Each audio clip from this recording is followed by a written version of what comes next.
Everybody, greetings. So sorry about the delay, the little glitch, but then, hey, that's me. One day I'm gonna finally get it right. But I'm up in the house today I got a fabulous, wonderful special guest. It's the sisters today doing it. Finally, I'm getting my sister in the house. I've got a wonderful guest lined up. And, of course, I've got to say, you're tuned in with me, Maame, on blessradio1.com. You can check out the show live right now on blessradio1.com or the live stream on Bless Radio YouTube channel. So, yes, just got to say a shout out and thank you to Brother Raggedy for blasting out those wicked, wonderful tunes. Good. Oh, yeah, bless. Oh, you forgot. He doesn't like me saying wicked. But we flipped the script. Good. Now, good sounds dry. Good don't sound good. Sound. We flipped wicked. We said wicked. The woman they got to her head, you know. The woman they got. The woman day. Yes. Well, it was International Women's Day. This week, was it? Yeah, 8th of March. Monday. So, Monday. That's right. So, to herald it, today I've got my good Astro sister friend, a wonderful astrologer. She's going to be jumping on board very soon. I'm going to introduce her and get into fold and into the mix of the show. So, how can I forget? Brother Bless is in the house. You're going to make your business. You're not going to say hello to everybody? One. Yay, how are you? He's lively. I hope, listeners, you ain't caught. We're going to go and we're having a little bit of adventure before we went live. So we might be live because Brother Bless is a Twixter, so we might have gone live. But yeah, it's just how we flow. I know, no, he's not. He's good. He's good. Send it to boot camp. That's it. You know how he gets down. That's it. But nah, he's good. He's good. Bless him. And he's on his best behavior as well because there's 2 ladies up in the house today. So yes. Anyway, listeners, I hope you are all good. I hope you are all well and had a fantastic and fabulous week. What's that say? You're spinning the chair. I'm spinning the chair because of the gin and the juice. So, Pisces season. It's Pisces season, exactly. That's how we get down. Nah, I don't drink. I'm totally teetotal. Most I do is my orange juices. But yes. Anyway, so this week, like I'm sure you all know, it's been, a lot of talk. There's been a lot of talk this week.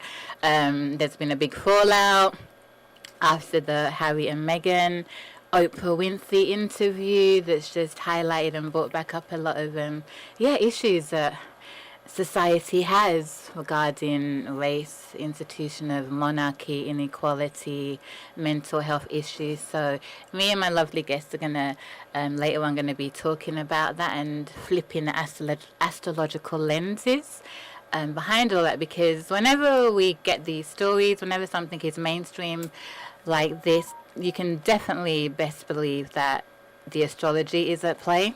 What we call in astrological circles as transits and activations of planets.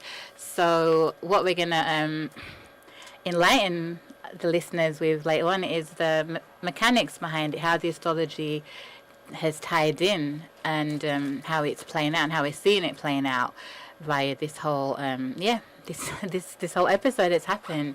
So Meghan and Harry, the Queen, even Oprah's chart, everything is interlinked. So we're going to get into that later on. I'm really excited about that.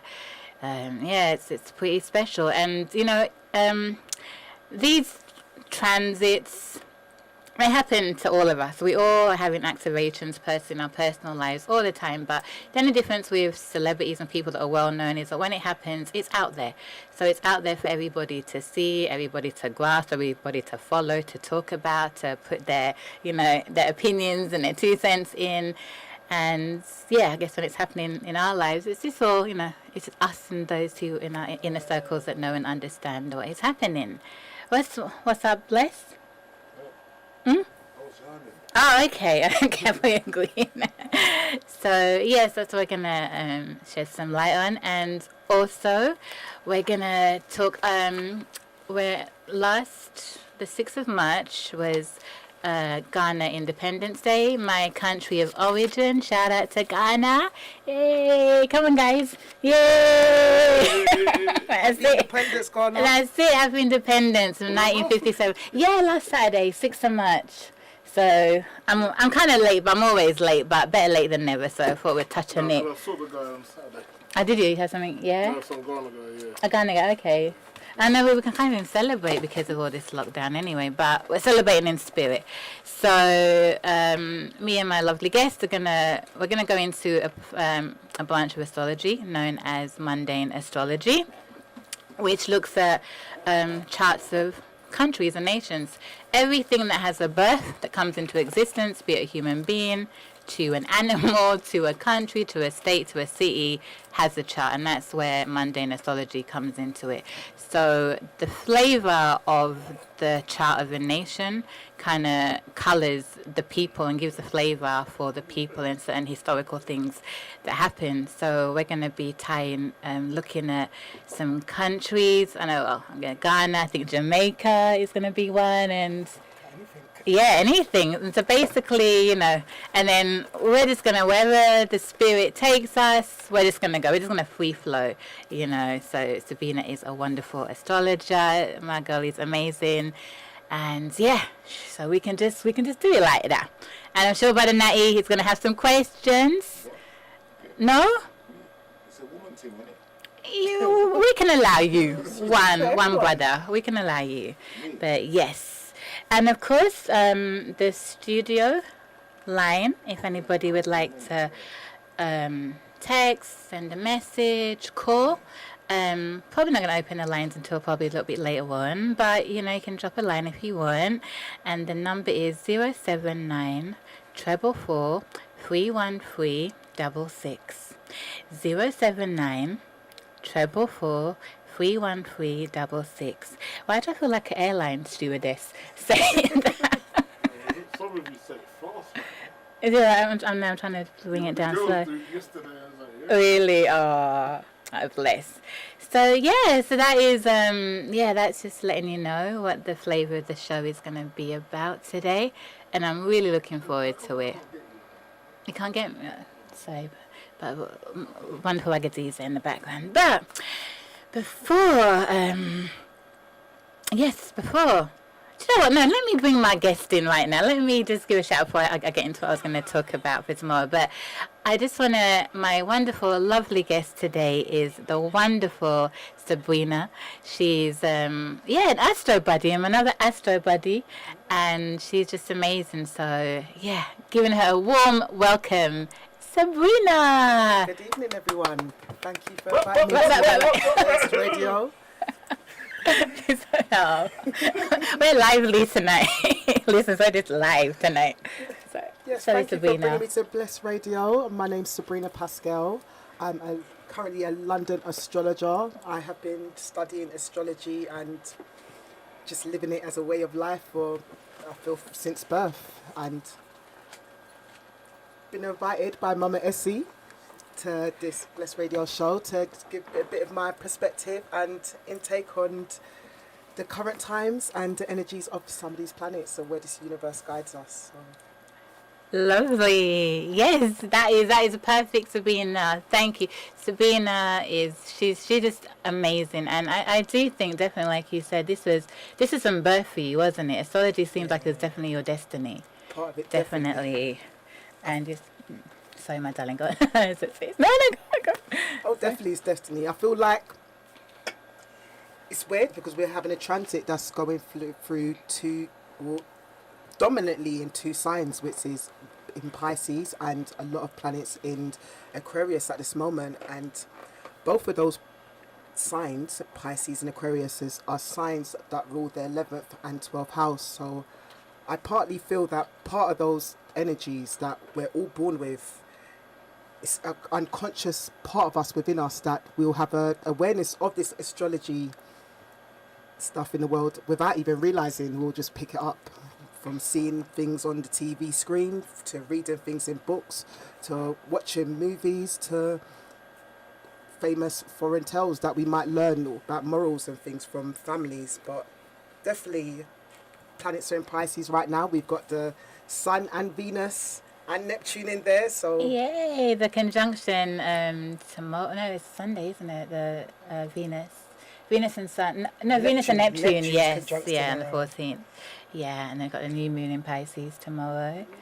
So yeah, 13. So yeah, it's happening. It's popping off. But, where should we start? What do we want to... Okay, all right then. Let me get serious now.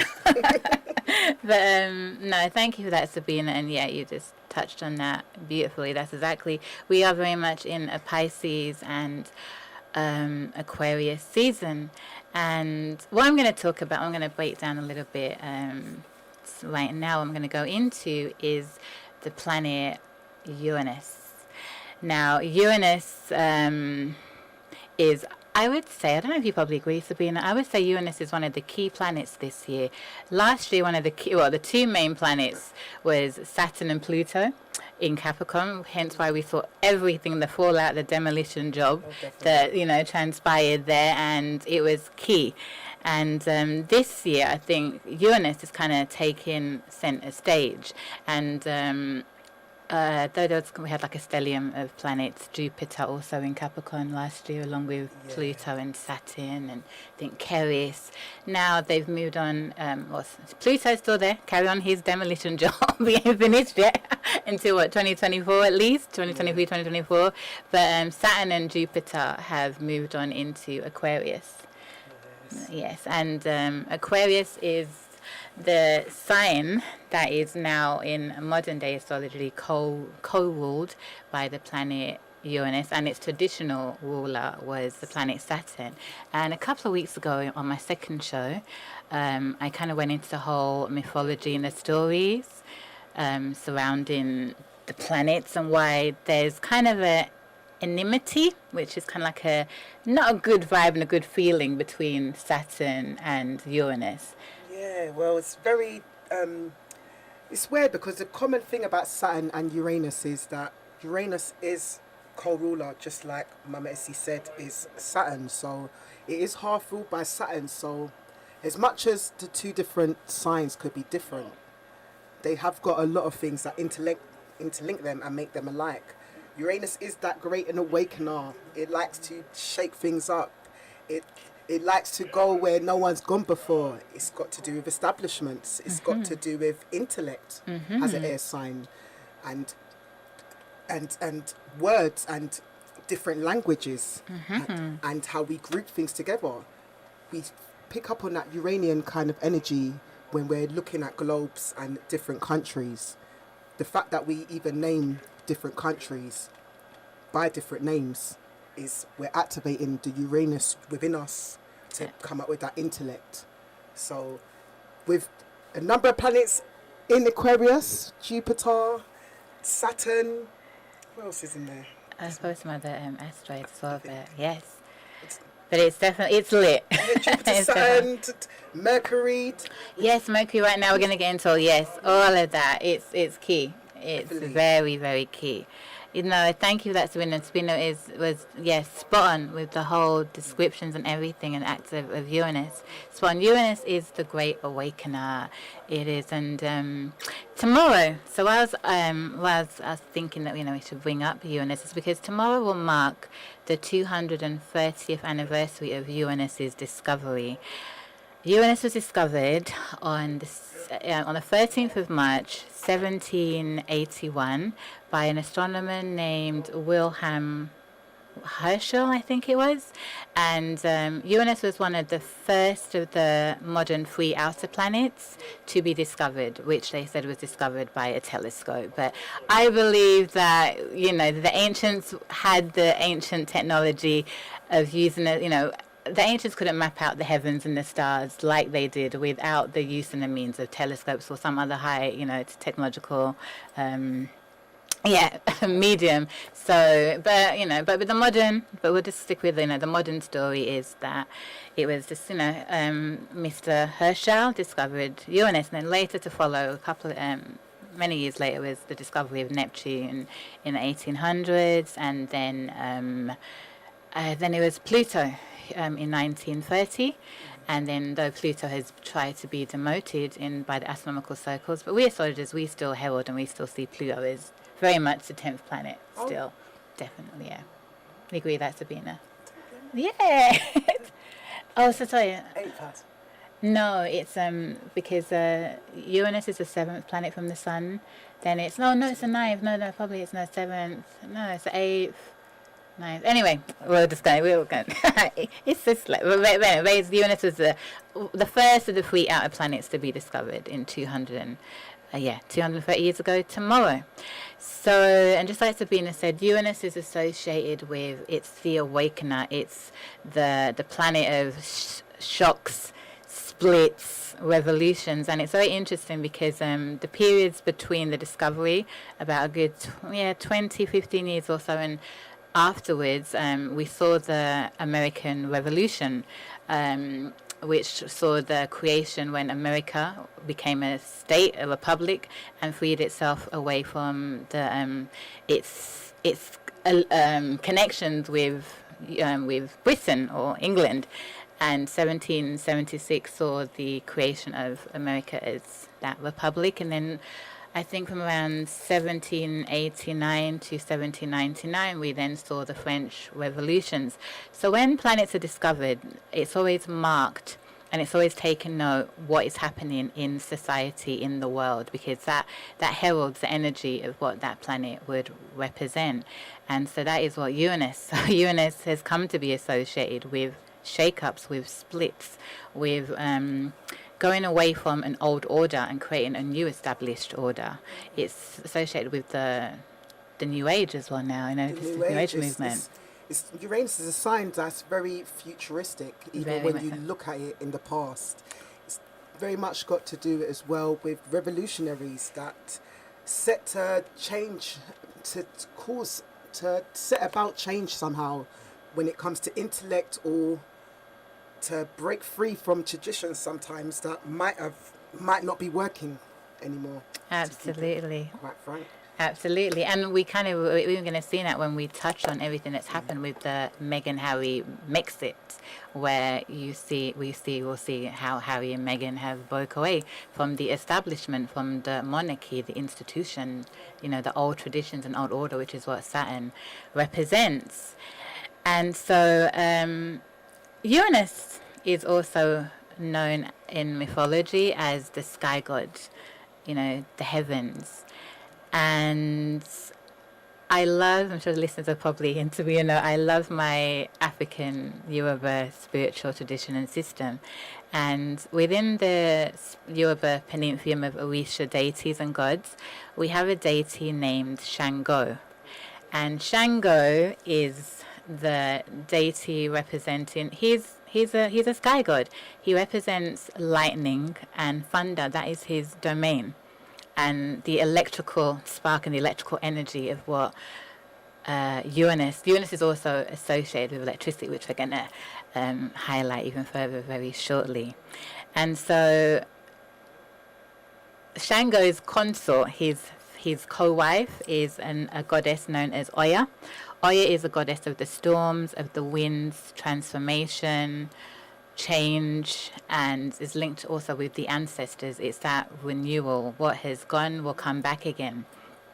So that is quite key. So again, we see that there is a link. So Uranus, if we want to, Uranus and Shango are very much linked. It was only until recently that I started to, associate that link, which is quite key. And so, so then we have, the sky god. And so again, Uranus is associated, like Sabrina was saying, with change. Wherever we see Uranus activated in a chart, activated out there in the world, there's going to be global or intimate, if it just even with our own cycles, there's going to be changes. It brings, change of constructs. Now, like Sabrina was saying, Uranus is also connected with the higher mind or the higher octave, and then we have the planet Mercury, which is also considered the lower octave of Uranus, because before Uranus was discovered or came into the archaeological astronomical fold, Mercury was the sign associated with the mind, with communication. This is quite key, with communication, thinking, cognitive processing, mental faculties, speech, multilingual, vehicles, which is all key, short journeys, siblings, news, books, what else do we news, books, highways. Did I say highways? Well, I would say highways, I feel, is more of a roads. Jupiter. Yeah, Jupiter's roads. in Aquarius. So Yes, that's where of that course. feels Yeah, coming connected, from. definitely, yes. But yes. yeah, the opposite, but it is part of the same octave as Mercury. Yeah, because Mercury is that interchange of where there's that interchange, be it physical vehicles, or where there's that medium and interchange of energy, yeah. So so Mercury was associated, and Uranus is connected with that that higher, where we get inspired from a higher force that comes down and activates, gives a clearer vision, because it's a sky, it's aerial, so it's an aerial view of something. Now, so linking back with Ghana. Now, amongst the Akan people of Ghana, we have a symbol of a bird called the Sankofa bird. And what the Sankofa bird represents is the principle of looking back. You look back into the past to fetch and to gain understanding for the present and the future. So we are a compilation of all of that. And it's, again, linking the interesting with the concept of the bird, aerial. Now, why? So today when I was thinking, when I realized it was Uranus's birthday of discovery tomorrow, I just came across and I was thinking about, or the idea, the name of one of the key futuristic scientists, engineers right now, entrepreneur, is Elon Musk. Now, Elon Musk is the CEO of SpaceX. He was the CEO of, he was the founder of PayPal. He's been doing a lot of great entrepreneurial things, and he was assigned as the world's richest man in January, and I think he's been stepped down now to the second the world's richest man, behind Steve Bezos, I think, of Amazon. Now, Elon Musk has a great revolutionary mind. He's an engineer, he's a physicist, he's an entrepreneur. and he's carrying the beacon of, or he's carrying on the torch of the light of another great scientist, physicist, electrical engineer that came before him. And that scientist was, or that inventor rather, sorry, also Elon Musk is an inventor, goes by the name of Nikola Tesla. Now, Nikola Tesla was born on the 10th of July, 1856, in what is now Croatia. And he was born, they say, just after midnight. And just before he was born during a thunderstorm. So when I read that, I made the link in the association with Uranus, Shango, thunderstorms, and again that electrical energy. So it was almost, in traditional and African circles, a person's birth or circumstances around our birth tells us a lot about what we're going to become, what our destiny is going to be. And so Tesla's birth being associated with the thunderstorms, Shango, Oya, Uranus.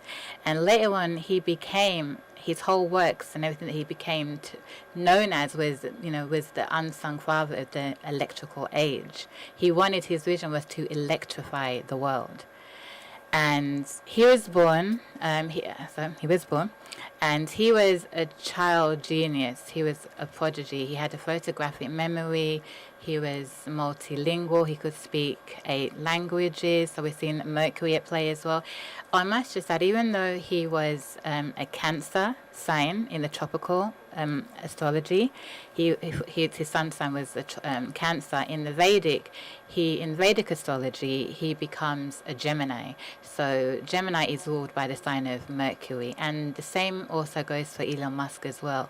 Elon Musk, I believe, was born on the 28th of June, 1971 in Pretoria, South Africa, and he was also, again, he would fall under a sun sign Cancer in tropical astrology, but in Vedic astrology, he was also a Gemini ruled by Mercury as well. So again, like we were just saying, Sabrina rightfully said, Mercury is also to do with the mind, cognition, intellect, curiosity, inquisitiveness. So we see that, and also Elon Musk was also a child prodigy as well. From the age of 12, he created and designed a computer game, which he sold for $500. So we saw the entrepreneurial skills at play there with him, yeah. So Tesla has gone on. So Nikola Tesla, he was his great works and what he specialized in was electrifying the world. He was a visionary.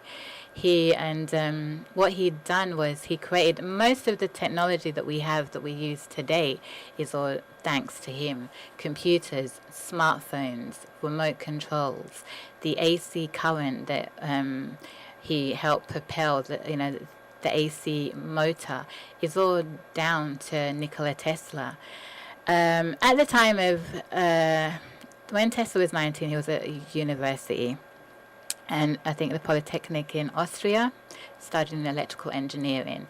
And he got into a debate with his professor because he was like the star student. He was way ahead of his time, and probably most of the professors and the tutors and the students there. So there was an issue regarding the design of the DC current. Now in electricity, there's 2 currents, which is the DC, which is the direct current, and then there's the AC current. Now DC currents runs off the electrical charge that just flows in one direction, and an AC current is it changes periodically, the flow of the electrical charge. So Tesla was a proponent of the AC current, which is what most of his electrical current that is used today. And at the time, his contemporary, much later on, was also Thomas Jefferson, who was another Aquarius and who was another prolific inventor of his time. And Edison was a proponent of the DC current, and Tesla helped Edison refine his works on DC currents as well, and there was a clash, and they kind of parted ways, and then Tesla focused more on AC currents. He created the Tesla coil. He also created we now there's this talk of him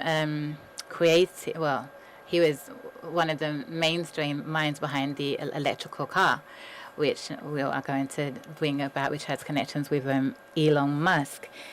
And he created, there was a tower that Tesla created, because his vision was to bring wireless communication into existence. He saw that, and he was funded, but the funding kind of ran scarce, so that wasn't fully brought into activation. But the tower was there, and he had an architect and was looking to bring that into being. But most of his creations, he was a prolific inventor, and most of everything that we know now regarding technology and electricity was propelled by this electrifying man, Tesla. And I just want to add something very interesting again, also with the connection with birds.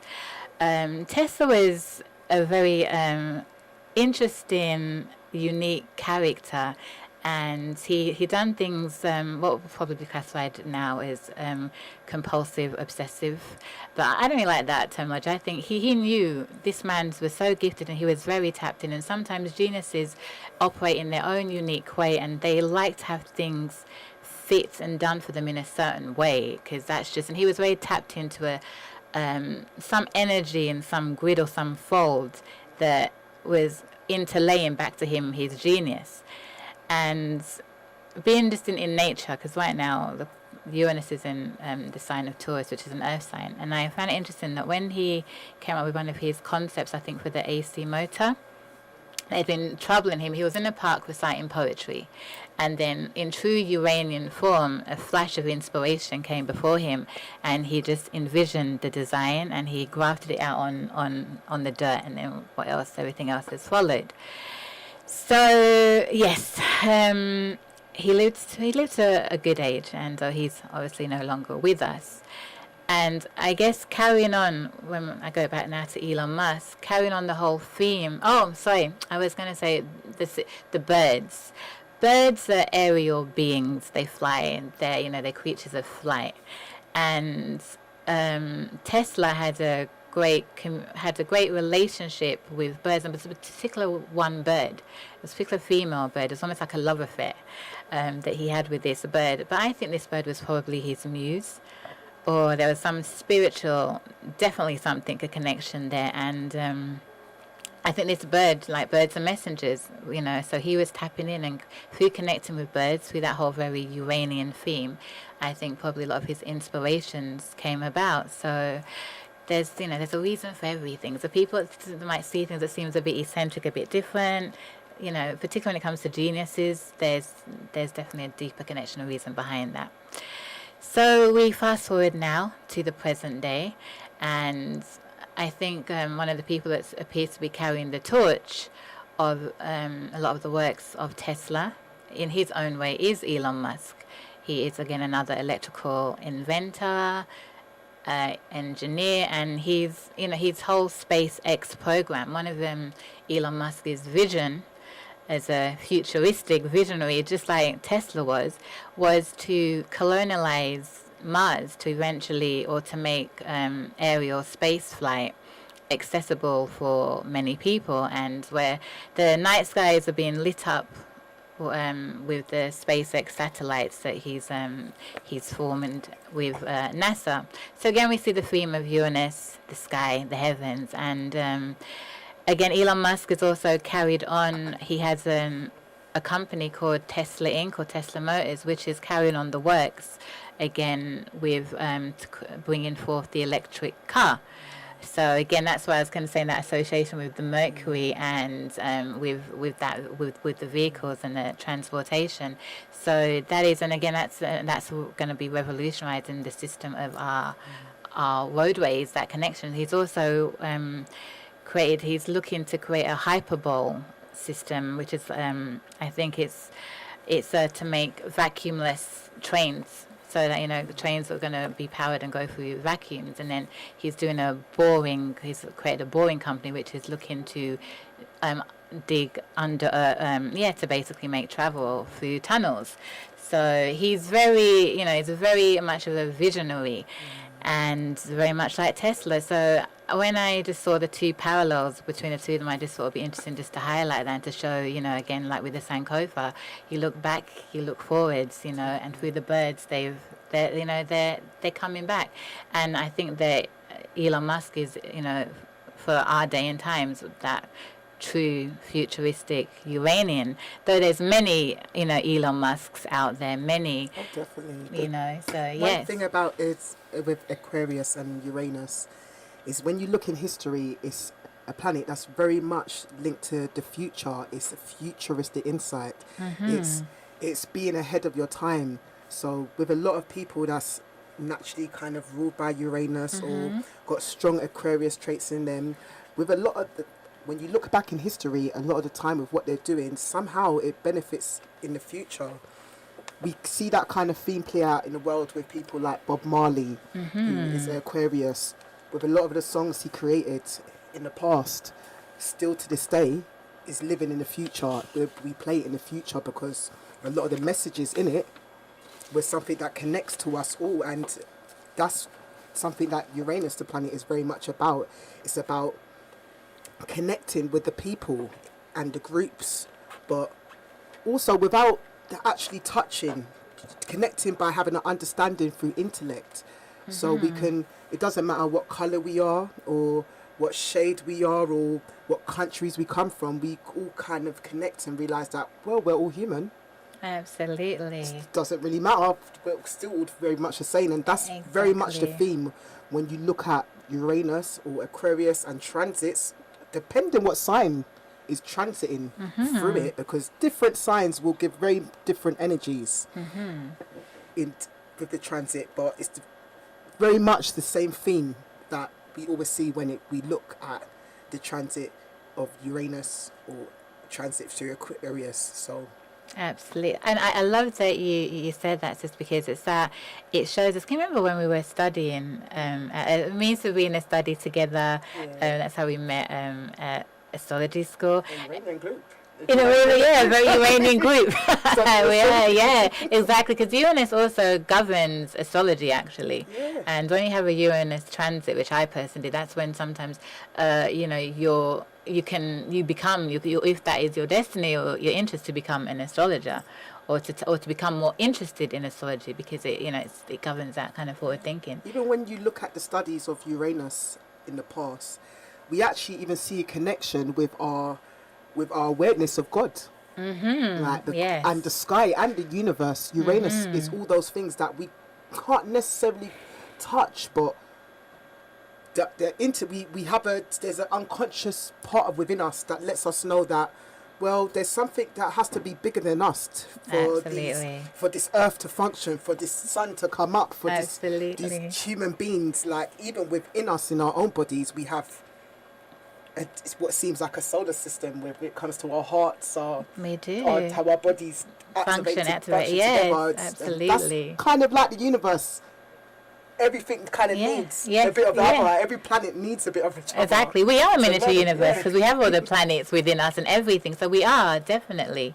I love that, and I like when you said, because back to what I was saying when we were studying. Can you remember there was a wonderful lecturer, Wendy Stacy? Remember when she was talking about Francis of Assisi, talking one of the last times when we had this shift, I think it was from the Jupiter alignment, the Jupiter-Saturn alignment in 1200 and something or other. Yeah, you remember she talked about Francis of Assisi, and he's communicated with the animals. You know, when you think of Dr. Dolittle, and she was saying this would be the age when this whole Aquarian age would be activated, when there would be just that linking and that understanding, and sometimes even children and young people and people with special needs that may find it difficult to communicate and to be understood. This is an age where our minds become, we realize that there's many ways of connecting. It's not just necessarily through speech, and there's many mediums that can connect, and Uranus helps to propel that understanding that everybody is inclusive, irrespective, and we're all connected, the animals, human beings, nature, the heavens, and everything. And I think that's definitely one of the key lessons that this Uranus energy is bringing for us. Yes, Uranus. It's in Taurus at this moment, Uranus, that transit. It is. It's going to be entered. Oh, should we go into the Meghan Markle? This is where it's going to go in there. Get in there. All right, we can, we don't have time. It's kind of, with the Meghan Markle and the royal family, looking at some of their charts, a lot of them have actually, well, everybody's got different rulers. But it's funny the cluster of planets in Aquarius with the Jupiter and everything being there, because a lot of them are ruled by Sagittarius and Saturn. That's interesting. Yeah, so I know with Megan, she's a Leo sun. Leo sun, is she Cancer rising? So Cancer she's ruled by the rising, moon. that's right, she's moved by the moon, and her descendant is Capricorn, which interlinks with the synastry with Harry, because Harry's a Virgo sun, and he's Capricorn rising, and so it's the Queen actually, Capricorn rising. Queen's as well, Capricorn so- rising, that is, and what is interesting, and Megan's moon, her, is it her moon? Is in sync. No, Megan's sun is 12 degrees Leo, and the moon and the Queen's moon is 12 degrees Leo. So that is why they have like a real. Even in this interview that happened this past week, she speaks very fondly of the Queen, because Leo is associated with the heart. It's a sign also associated with royalty. Authority, they're great performers, they have big hearts, they're very generous, very magnanimous, and so that is so and also Cancer is a sign that rules the family, the house, and also if we're talking about the monarchy, the house, the family, the firm. So Megan, there was kind of almost like a destiny, I think, when you look at her chart, even with her coming and linking and meeting Harry, because again, when like in synastry, it's been when two people who have the ascendant is a rising sign, and your descendant is so your rising sign is in the first house. That represents you, how you are, how the world sees you, how you're presented, and so her rising sign is Cancer, and the opposite sign, which is the descendant, which you find in the 7th house, represents your partner, your potential future husband or wife. It could be even a business partner or business associate, but usually it's lifelong, romantic, serious partner. So with her rising sign being Cancer and her descendant being Capricorn, and Harry is her perfect match in that sense, because he represents her descendant, because his rising sign is Capricorn, and then his ascendant is Cancer. So the two of them are mirroring and reflecting each other. It's kind of a bit technical to explain, but so they mirror each other. So they were almost, and I remember one of their first interviews they done where they said it was almost like they were destined. It was in the stars for them to meet. If you look into the history of the royal family, it's been noted that they've been into astrology. Oh, definitely, Yeah, definitely. I Yes. can't remember if it wasn't the Queen or was it the Queen's mother that they had. There's a documentary about the Queen and the Indian guy. There was an Asian man that she used to be with. Call me that she was with, and she invited him into the palace. Oh, is that Queen Victoria? I think so. Albert, yeah, Queen And Victoria. Yeah. One of them, he brought astrology and everything. Oh, really? Yeah. I got the movie. I haven't watched it yet. Okay. Oh, definitely. There was that brought astrology and everything. Interesting. And she really, Took it was to really it. weird. She really took a liking to the guy Really? and Wow. loved all his teaching. And she wanted to.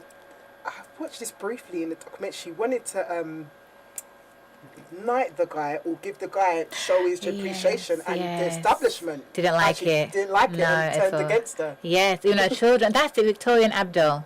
Was it Yeah, Victorian Abdul. There's a movie. I've got it, but I haven't watched it. But yeah, Victorian Abdul. He was called Abdul. She brought him from the India. I see it briefly It looks one really night. interesting. So I was Yeah, like, wow. I didn't know that, the astrology element. Though. That's interesting. He was teaching. I remember that specifically. Wow. No, Like, you wouldn't forget that. It doesn't know. He definitely brought astrology and everything, and she done a lot of what she wanted to do with with him. It's when she passed away, the family went. Try to Change ride the them out of way. history. That's interesting. But that is really interesting, because that tallies also with, because even from the first Queen Elizabeth, when she had her astrologer, the John Dee, and he's known as a magician and astrologer. So before England became this great empire, it's very possible that it was John Dee that was guiding. He was a magician. I think he was a doctor as well, and he was a pioneer and astrologer. So And so, you know, if he's working for Queen Elizabeth, he's definitely passing on some astrological knowledge about everything. And he also, that's how he navigated the waves. So it's really, that's why she was one of, and again, that's Sankofa, things start and then they come back. And it was through the Elizabethan era, that first Elizabethan era, was when England, this very small island, rose to such prominence and conquered the seven seas, conquered practically all of the world. And it was when Queen Elizabeth came into power in the 1950s, and then you saw all of the Commonwealth countries wanting to gain independence, all these colonized countries. So it's like, again, full circle. It's come, you know, and they do carry on the lineages of names of previous kings and queens. So it's deep, it's interesting, isn't it? Another thing I find quite interesting about Meghan Markle's chart is not only is she ruled by the moon, which is in Cancer. I mean, her natal moon is in Libra. She's actually, Leo. Her natal moon is in Leo. It's in Libra.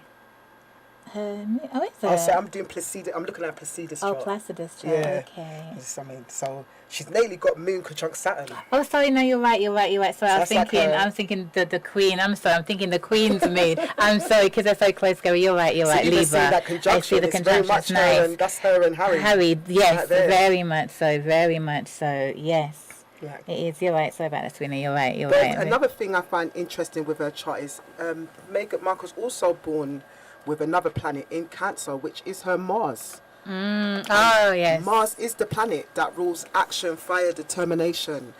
Mars is the planet that when we work, we activate our Mars mode. When we get up to make actions, we activate our Mars. So it's interesting to hear that in her interview, that she felt that once joining the establishment and getting with Harry, the fact that she couldn't really work or she couldn't go anywhere or just be herself, which she was very much used to doing from young, is kind of what made her feel heavily depressed and made her feel it down, got her very much down. So it's quite interesting that she's explaining the energy of that planet right there, because it's also her Mars is in a water sign, which is a lot to do with emotions and looking deeply and also being able to emotionally connect with people, whether that was children, whether that is adults. And it's kind of it's funny, she's gone back to America where close to her mum, her homeland, exactly. Has a mother as well. Exactly, she's gone home exactly to her mum, and to also work with children in Netflix and things like that. So yeah, it's gone back. That's true. That's interesting. Also, because Mars is debilitated in a sign of Cancer. It doesn't do very well, and usually when people have Mars in Cancer, you usually will see issues, family issues, contention. And if you look at her history with her own biological family, there's a lot of issues with her father. She's estranged from her father, her half sister, and then when she married into the royal family, into this new home, this new house, you see the fallout of everything that's happened. So it's like that Mars energy has followed where it seems, I think the Mars, is her Mars in the 12th house? yes. So yeah, so that's like that's undoing. Mars in the 12th house can be also very very full of emotion. So I hate the word detriment sometimes. Just I know the detriment. I understand. Just because I know that's the some terminology. outsiders, I don't want them to think that it means something bad, because No, it doesn't. It really don't. But it can explain the energy. So you'll find with a lot of people with Mars in the 12th or Mars in the 12th house or Mars in water energies, that they actually they like to connect. But also because they are so deeply full of emotion, it's about deep connection, and sometimes these feelings that they might feel is not necessarily things that might have been expressed. It's something in the way they just feel.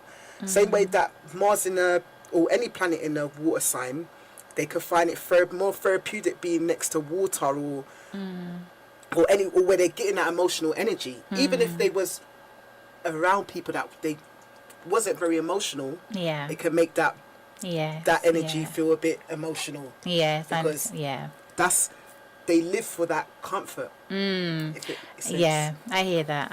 I do think with the debilitation, because it's kind of because I do like Vedic astrology. Vedic astrology is very quite set of, because it's very much prescribed of certain planets do well in certain signs and elements. You're right. So no, I understand. Yeah. So it's just so what usually kind of happens is that you kind of find that when you do, like doing charts, Mars, there's just certain planets and signs that certain planets don't do as well in. It's more of a hard work. It's more, it has to work hard. It's not as understood. So that's where the terminology, though detriment and exaltation are kind of easy words but they're just there to explain in a kind of nut and bolt element how sometimes the challenges that you will find in these. Another good example to reflect with that, of the differences, is that Mars is the planet in all of us that rules our fire, determination, our actions. And if it's in water, it's going to be doused, the water sign. So a really strong Mars, when we see a really strong Mars that most of the world likes to watch, it's like watching a fighter or a boxer or something. It's like you might have a boxer that's a Floyd Mayweather. I'm not sure where his Mars is, but he's got a quick speed where someone with Mars in water, they might not necessarily want to fight. That's not how they don't want to fight. They don't want to take action like that. No. And they still want to take action, but they want to nurture it. They want to do it in an emotional way. They want to connect in an emotional way. In a deep mode. So I feel sometimes with the Mars, it's like they're kind of picked on because it's it becomes passive because like Mars is exalted or more powerful, let's say in an earth sign. So you see, because I know a boxer who has an exalted Mars in Capricorn, and that's Mars' exalted sign, and you see because Mars likes to be in a sign like an earth sign like Capricorn because it can do its action, it can see the actual results, because Mars likes to go out there, do things, make things happen with tangible results. But when it's in a water sign, particularly something like Cancer, because Cancers are naturally very emotional, intuitive, shy, retreating sign. Most Cancerians, they don't like to fight. They don't like contention around them. But they might find that happens nevertheless, no matter what they do. So when Mars is in a water sign like Cancer, which it can't express itself like how it would say in a fire sign when it's in Aries, or if it's in an earth sign like Capricorn where it's exalted. So you do find, and you kind of see what's happening with Megan. It's because it's like through the media and everything, she has become picked on. So you can see and her medium now is through the media to try and get her side of the story across, and yet it's still not working. She's still being trashed, still, and you've seen family come out and still bad mouthing her. So I just kind of see it again, that's a whole Mars not really working for her, and it's so unfortunate because, like you're saying, it's a loving sign, but there is good things. There with there can be good things with Mars in Cancer and everything. Sign, But I think I just tend to find it difficult. A good thing about Mars in Cancer in the 12th, and I find it funny that she's actually going into it, is their writing and acting skills, especially when it comes to children. Okay. I've actually know a person with a Mars in Cancer in the 12th. Okay. And a lot of their history to do with life they've been writing for children for years. They connect very well with children and writing about emotion, even if they go into acting sometimes. That is very Leo, because she's also Leo. Yeah, so that is all Leo, children, acting. But maybe if it's emotional acting, if it's something to do with emotional film acting. Yeah. They're good at meaning like they can put themselves into the shoe. Of the character of the person going to play, to really feel that emotion, to connect to do it. Yeah. You probably find that when they do a show or something like that, they actually do those kind of things. It's not like they become that kind. It's not enough. They want to go to the country and visit the actual land where it's from to get the authentic feel. Authentic feel, definitely. Yes. You're right, because you do feel with that Cancer, because I think you got the chart there, because Cancer's in her Mars' first house as well, is it? Yeah, Cancer first house, and it starts with Leo and then it goes into Leo. So she has that Cancer Leo, like you're saying, for children, that connecting, that heart. She's going to have a big heart. she's going to have a big heart, and she's going to want to connect. And home is going to want to be her base. But because of that 12th house, so we're reading through this up, the 12th house, Mars, because no 12th house is also the house that they show, it's also being confined. You know, it's associated, the 12th house can be associated with hospitals, prison, somewhere where you are confined in a closed off space. It's also the house associated with hidden enemies, you know, where there can be secret sabotaging that is going on sometimes. No, so that's it's not going to be for everybody, applicable to it, but and so it's confined. And in the interview, she was speaking very much about, and also with Well, we see that kind of the asylums, yeah, with Piers Morgan. Yeah, and also in the interview, because she was saying that she was confined when she was living in the royal family in the house. She couldn't go anywhere. She couldn't seek the help. It was almost like she was imprisoned. So you see that kind of, again, that 12th house. Yeah, she's Lately, she's also being a Cancer rising. Natally, Meghan Markle also has got 3 planets in conjunction, which is the Moon, Saturn, and Jupiter. And I feel like those 3, the Moon and Saturn, naturally normally are opposite of each other, but she's got it conjunct. So it also reflects a bit. I feel Meghan Markle might be a person that holds down a lot of her feelings. Like she restricts her emotions a lot of the time, and might put on the more serious Saturnian side. Yeah. Can I take time? Because I think that's a nice combination also with this conjunction, because it'll give like stability, because Saturn does well.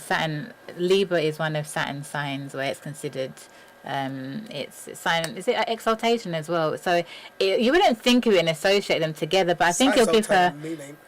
Pardon? Saturn's exalted in Libra. I think the moon's not. No. The moon's exalted in Taurus. But I mean, with the Saturn there, it will give her, because relationships are going to be very important. So it'll give her that longevity, because Saturn's about longevity, time. So I think it's a stabilizing force. So it will give that kind of stabilizing, and Jupiter there as well. That conjunction will bring her luck. So you do kind of luck out when you get with a prince. Yeah, the royal family. Luck. It can be far trips as well. Taking a lot of trips. Overseas flights. Yeah, and that's what she did when she met Harry. She's had to leave and come over here and back again. So yeah. I do. It's love, but it's very interesting with that bit of thing. Let me pull up Harry. What? Harry. Where is his chart? Who is ruled by Capricorn rising. Yeah, he's ascendant. Like Virgo sun, Capricorn rising, and Taurus moon.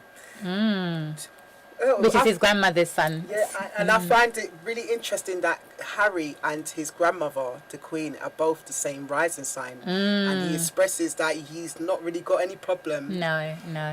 With his grandmother. Yeah. And also looking back in their kind of history, the Queen being a Saturn rising as well, and Saturn being a planet, the Saturn and the Sun being both planets that kind of rule the father and ancestry. I get the feel that something about Harry reminds the Queen of herself. And her father. So the Queen's father didn't want to be king. No, he didn't by default. Yes. Didn't the father want to marry an actress at first, do the same kind of thing as Harry's done? But until we accidentally got that role to... That was her uncle, and that was interesting, because that all happened again, Taurus, when Uranus was last in Taurus, which was 1934 to 1942. That saw the abdication of the Queen's uncle, King Edward, when he married Wallis Simpson, who was the American woman, the American actress. Or, I don't know if she's an actress, but she was American. It was her brother. So when he abdicated the throne, that's how the Queen's father came to ascend the throne. And then when he died, the Queen ascended the throne. So it's very much, and it's interesting that happened, and the Queen, like you're saying, the Queen's sun sign is Taurus. And the very day I think it's 0 degrees, is it 12 or 11 degrees in Taurus? Basically, so the very day, the week that the planet Uranus entered the sign of Taurus, which was 2018, and it's going to stay in Taurus until 2025. The very week, the day of the wedding, which was the 19th of May, 2018, the planet Uranus was 0 degrees in Taurus, 12 minutes or something towards that effect, and it was going exactly conjunct over the Queen's natal sun in Taurus. So that is very deep, and that's very significant, and that was the whole thing of the whole wedding, where Uranus, something totally different, you know, a prince is marrying a mixed race American woman, totally giving a different order and look and feel to the establishment of the monarchy, her grandson, you know, the Queen. So that was very deep, and that kind of spelled, you know, the shake-ups that was to happen, and that's continued to happen since the wedding. Yeah, it's very true. I get the feeling is also from looking at the Queen's chart that with the Saturn in the ninth house, if I feel like in Scorpio, I feel like there might be some restrictions on. She might restrict herself from a lot of the truth of deep things inside the family. I mean, you watch little things. A lot of the world's talk. Well, the world with this whole situation, they're talking about race and feeling that their race there's their racist establishment. But also when you actually look into history, we kind of learn that there have been other people that's of colour that's been into the royal family. Exactly. Queen Sophia Charlotte, who is the grandmother of Queen Victoria, the one that you were just talking about, Abdul. Yes, yeah. And her husband was King George, and there's pictures of him of colour, the quite all probably mixed race looking. Very, I think they were from Germany, of Meshel. So yes, and a lot of the nobility, a lot of the royal houses, as quiet as it's kept in Europe, have black ancestry. The lineages in Portugal, in Spain, you know, the further a couple hundred years we go back, you know, we will find that. And even in the coat of arms of many royal houses, you find a black figure, a black head, which represents an ancestor of ranking and probably a founder. So yeah. So it's nothing new. So it appears, you know, this is all very new with the emergence of Meghan. But no, you just scratch a couple of hundred years ago, and Queen Charlotte Sophia, which was very known, that she was a woman of colour, and so there's a direct lineage right there, going back. So it's very, very fascinating, very fascinating. Also, and that ninth house also very much I feel might reflect the Princess Diana, who was actually a Sagittarius rising. Yes. And lately she was actually born with her Jupiter in Aquarius, where Jupiter is actually transiting now. Also, the Queen is born with the same planet in Aquarius, along with the Mars there. So it's kind of, we already know that they're expecting to be a grandparent again, which is going to be a Jupiter return for maybe be Jupiter return or coming up close to it for the Queen. Do you know what I mean? And even with Diana, but with both Harry having the Saturn in the ninth house and also the mother having Saturn in the ninth house, and Charles also being a person that I think is got Jupiter at a critical degree, 29 degree. Wow. Like, a lot of that how that interplays into right now is kind of what you're hearing Harry speak about with the past and losing his mother, and the emotions he might have felt in regard to losing his mother, and also his father always doing his thing with Camilla. But it makes me laugh because Harry said that somebody questioned the baby's colour, and Jupiter is the planet that actually kind of rules the somebody, foreigner. actually a foreigner, and asking the questions. Yeah, it is too. Yeah, the way. So when we're looking at things like colorism, because Jupiter is like, when I link Jupiter to the colours, because you look at Jupiter in heights, and if you think of a rainbow, you look up. Yeah, the spectrum, different spectrum of colours. So Jupiter is the planet that is, and Sagittarius, that is large in her life. It's about morals, it's about travelling, it's about different cultures. Like, it's about deep meanings, the meanings of things. So I feel like some of his reaction is a lot to do with the whole, you all know that everything that happened with Princess Diana in regard to her life. Yeah, there is. You're right, but there's. I can't pull it up right now, but maybe after the break I'll get it. But there is a link, literally, with Princess Diana and even the whole interview. So it's almost like her ghost or her spirit was there. Oh, definitely. Oprah propelling Winfrey this. also is a Sagittarius rising. Oh yeah, So that's right. it's at 29 degrees. So that opposition, Prince Charles, you see, it's interesting. Charles Yes. Princess Diana's one thing. Yes. So it's this Lincoln. Yes. the opposition. A lot of them's going on communication in the past. Yes. And interestingly you said it because Oprah, the queen of the media, Oprah is an Aquarius sun. She has Venus, I think the sun, and Mercury all in Aquarius. And her natal Mercury is in the sign, like I said, it's on Aquarius. And it's at 19 degrees Aquarius. And on the actual day that this interview was aired in America on CBS, whatever channel it was aired at, Mercury, which is currently now in Aquarius, was exactly in line with Oprah's natal Mercury at 19 degrees. So this year on the 7th of March, so that I thought was really kind of as well interesting. See how all these parallels it is. It's crazy, isn't it? How it's just playing out. It's written in the stars. Exactly. And I think also was the moon. There's a link with the moon, and was it Pluto? I don't like saying this. I haven't got my facts right there with me, but did you see it, Sabrina? Because I saw something linking, which, as you were talking about the secrets and things coming out, there was a link with, is it the Queen? Because the moon was in Capricorn over on the 7th, on the 8th as well. And Pluto. One thing I did find interesting also is Kate. Capricorn? Capricorn? She is a Capricorn, but also Kate is actually born just before a full moon.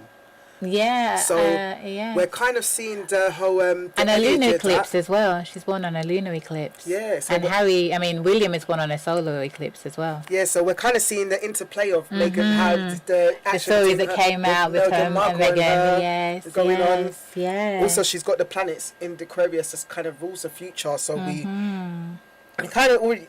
We know that her children are destined to be the future king or the future queen, but we definitely, with the full moon, with Middleton being born on a full moon with her sun in Capricorn, conjunct the South Node, making an opposition to the moon, we see that energy play out definitely with Meghan Markle and herself. She's got a lot of planets in Sagittarius. I mean, the asteroids got Juno, Vesta, Neptune in Sagittarius, Uranus in Sagittarius. So this must have been like a bolt from when these things came out. So that was shocked her. I'm not sure. Is William Sagittarius rising? Oh, is he as well? Okay. It might be a Sagittarius rising. But it is, it's very fascinating how basically, like, listeners, what we're showing you is basically how everything is just so interconnected. Prince William Sagittarius rising as well. Prince William Sagittarius rising. So again, that link, Oprah Winfrey and everything, and you see. So listeners, this is what we're trying to show you. This is the astrology always speaks, and it just speaks and it's activated and it plays out through the drama and the people. What life is all one great stage. So it's fascinating. And if we even just go on, Sabrina, because we go back again to the whole Uranus theme, because that we're talking about Uranus is about splits and shocks and and breaking away from establishment, and Saturn, like we mentioned, is currently also Saturn and Jupiter currently in the sign of Aquarius. Oprah sign, and like we mentioned, Aquarius. And there's going to be, like I said in the beginning, why Uranus is so central is because particularly this year there's going to be 3 squares between Saturn and Uranus. The first one was on the 17th of February, and I think that's just when this interview was announced. I think this interview was actually conducted around the 18th or 19th afterwards. And then there's going to be another square in June, and then there's another one in December. I know that date is on the 24th. I haven't got the date of the June. So conflict and tension. Yeah. Another way you're saying that is amazing because Uranus has definitely got to do with groups, like establishments and groups. And we've also seen a bit throughout this year where past groups, they might be actually having shake-ups about issues that happen in past groups. It was like maybe 2-3 weeks ago. I think a lot of stuff was in the news about Salt and Pepper. Do you remember that group? No, yeah, I remember something, but I didn't hear about what Oh happened. yeah, well, Salt and Pepper, the group. I think they got a Lifetime movie. Oh, But okay.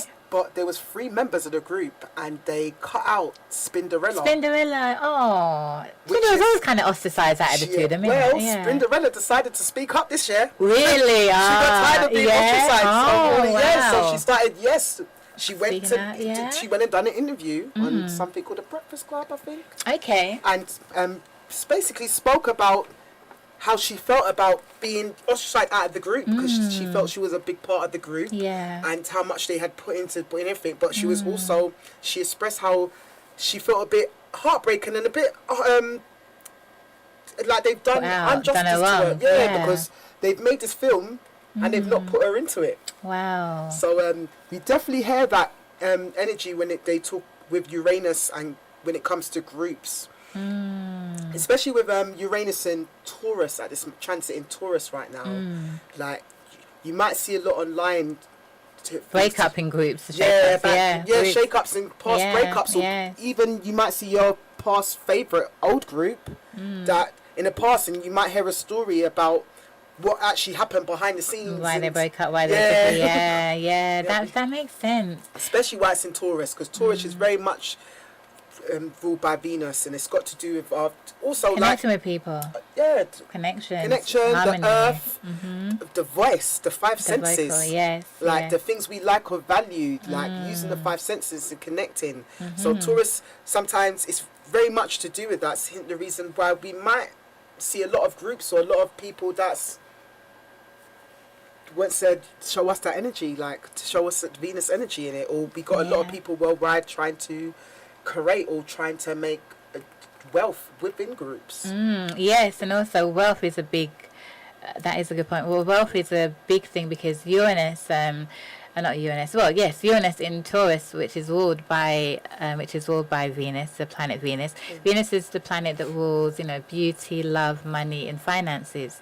And the second house in astrology is which is associated with Taurus, the second sign.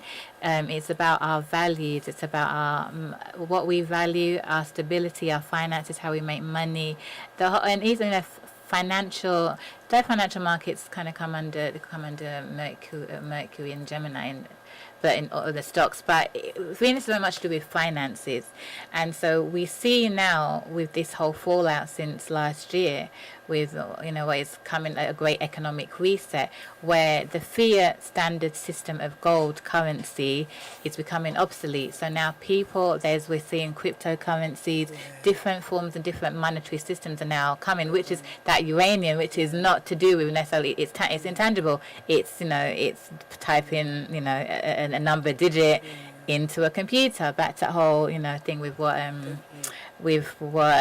the likes of Nikola Tesla there was conceived of. So it's new ways of how we're going to exchange what we value, what is considered valuable, and also it's earth changes because with Uranus there's a lot of earthquakes, Literally. volcanoes on this very same day when there was that square on the 17th of February. This is the first square between Saturn in Aquarius and Uranus in Taurus. There was a volcano that erupted in Mount Etna in Italy. So it's right on that day, and then there's been a lot of, it's not as reported as much, but there's a lot of earthquakes that's happening around the world. A lot. So that's definitely the shake-ups. Uranus shaking our foundation and our core. Oh, definitely. So Unpredictability. Unpredictability, definitely. So it's like everything, you never know. And that's what's happening. We're having to adjust to this new phase of the new normal. So we're having to readjust to a whole new world post COVID, post everything. This is a whole new system, a whole new way of doing things, and there is going to be breakups and shake-ups. And even when we saw with Harry and Meghan Brexit again, they're breaking away from this ancient order establishment, the monarchy, and things like you're saying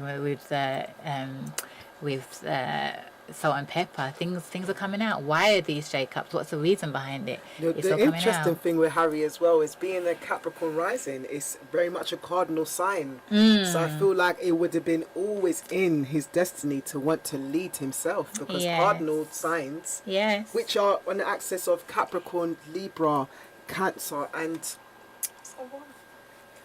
Aries. Aries Aries. are very much about initiating and starting something and doing things for themselves. Absolutely. That's Like, right. so Harry's shown us that energy, and he kind of showed it to us from very young, of wanting to be able to lead and do his own thing officially, like showing that he could be the authoritative person, but he could be the authoritative person for himself and lead and be the father. Like, even though he did express as well being upset that his father won't talk to him, won't take his calls. Yes, yeah. And also, I mean, Capricorn is the 10th house. So some say the 10th house is associated with the father, some the mother, but it is also the parent, the authority, the head of the family, So Definitely could that's be father both, family, so definitely family. So, so listeners, we're showing you there definitely how Uranus in Taurus has been shaking everything up, from the royal family to the shake-ups within the royal family to the global and economic world and the environment as we know it right now. Oh, I must also touch, I'm going to add also to this, Sabrina, in terms of, because again, Taurus is to do with food. It's to do with agriculture, what sustains us. And so that's something, and I know there's a lot of, I haven't gone too much into the information research, but I know that Bill Gates is, that's an area that he's funding very heavily in buying up a lot of land in America. Yes. So again, there's going to have to be new ways of how we're going to have to start thinking about how we get our food and our agriculture and our sustenance from the earth.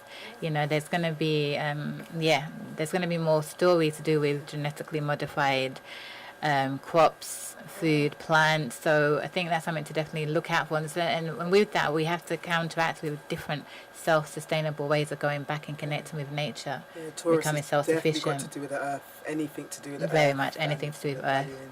And stabilizing, because Uranus is going to shake things up, which we're seeing right now. Yeah. And until 2025, like it did back in, almost 84 years ago now, when it was last in Taurus. So there's definite earth changes, like we saw that last We saw a time. lot of when Uranus was lost in Taurus, which was in the 1930s. Yeah. We saw most of the people that would have been a generation of that would have been the Windrush children. Yes. People Oh, that yes. came I from talk about, yes. So yes. right there we see that kind of energy as well, where they came from another land and kind of broke free from the country they was from into this another establishment, which was this UK establishment.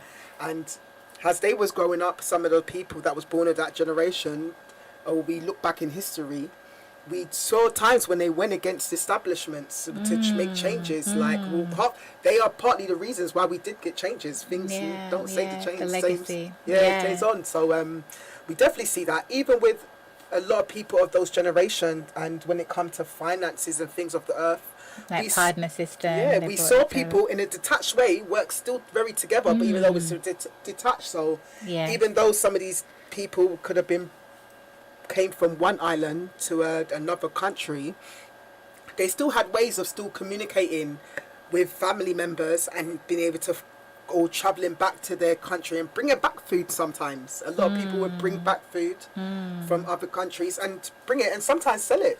You sell it, whether you're using it for yourself, you're selling it, but because that generation was very much coming from the islands. It was very much an agricultural culture, so they were very much attached to the land, to growing their own produce, and so they brought a lot of that over here. Even though they, those skills probably wouldn't have access to the lands here like they would have had in those beautiful islands. But no, you're right that definitely that Taurian energy came forth. Definitely. Yeah, we see the same sort of thing here and now in this day and age with younger people also making a lot of groups.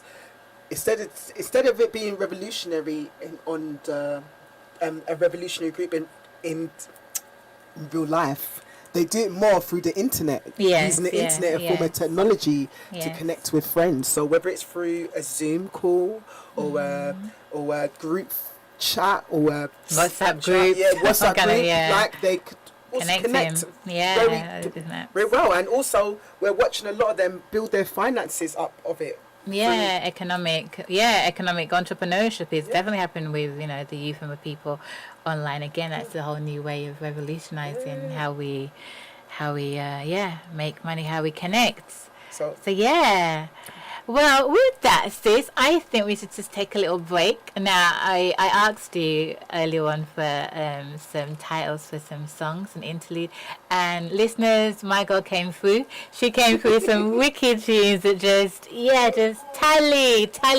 Yeah, it's good. Mr. Bless agrees. He's giving some love and light there. And so Sabrina chose Break Free by Sizzler. Do you want to say a little bit? Because I wasn't too familiar with the song, but when I heard it, I loved it. Do you want to just give a little something about Sizzler Kalanje, he's an artist from Jamaica. This song comes from an album called Overstanding, and I always love the spiritual messages that he sends out. So yeah, this is a little bit. Here we go. All right then, be back right after this. Yeah. Break free and make your life be beautiful.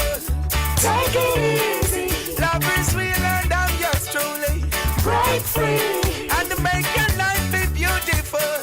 Take it easy. Love is real and I'm yours truly. My job bless and keep you all the way. Without living life and learn to dance. Cause so much going on around the world.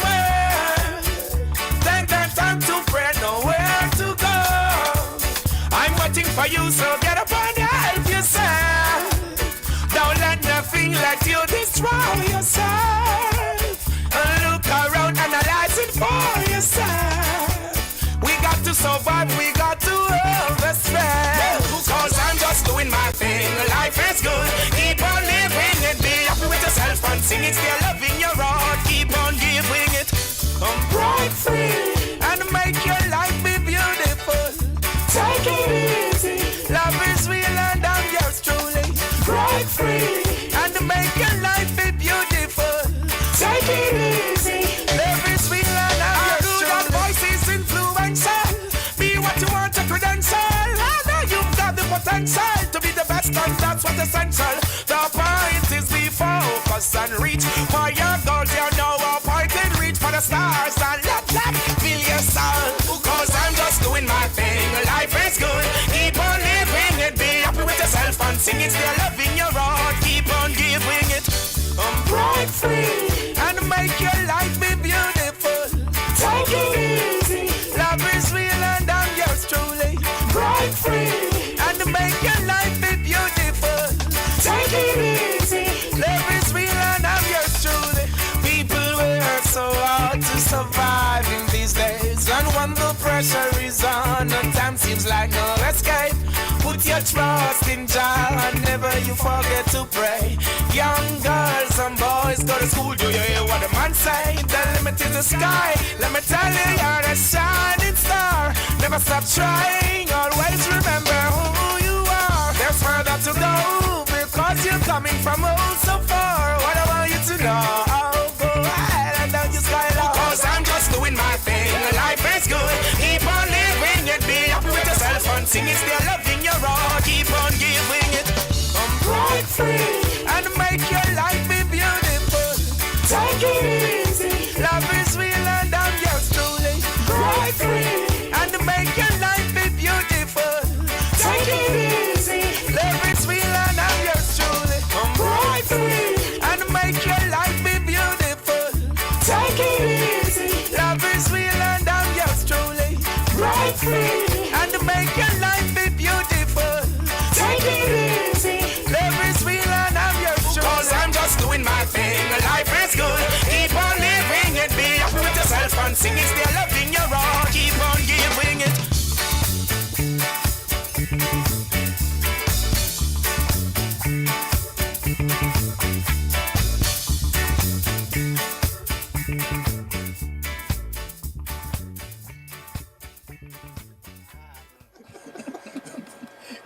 Okay, we are back, listeners. We are back. Hope you enjoyed a little breakaway tune right there. And just kind of thought it just kind of coalesces.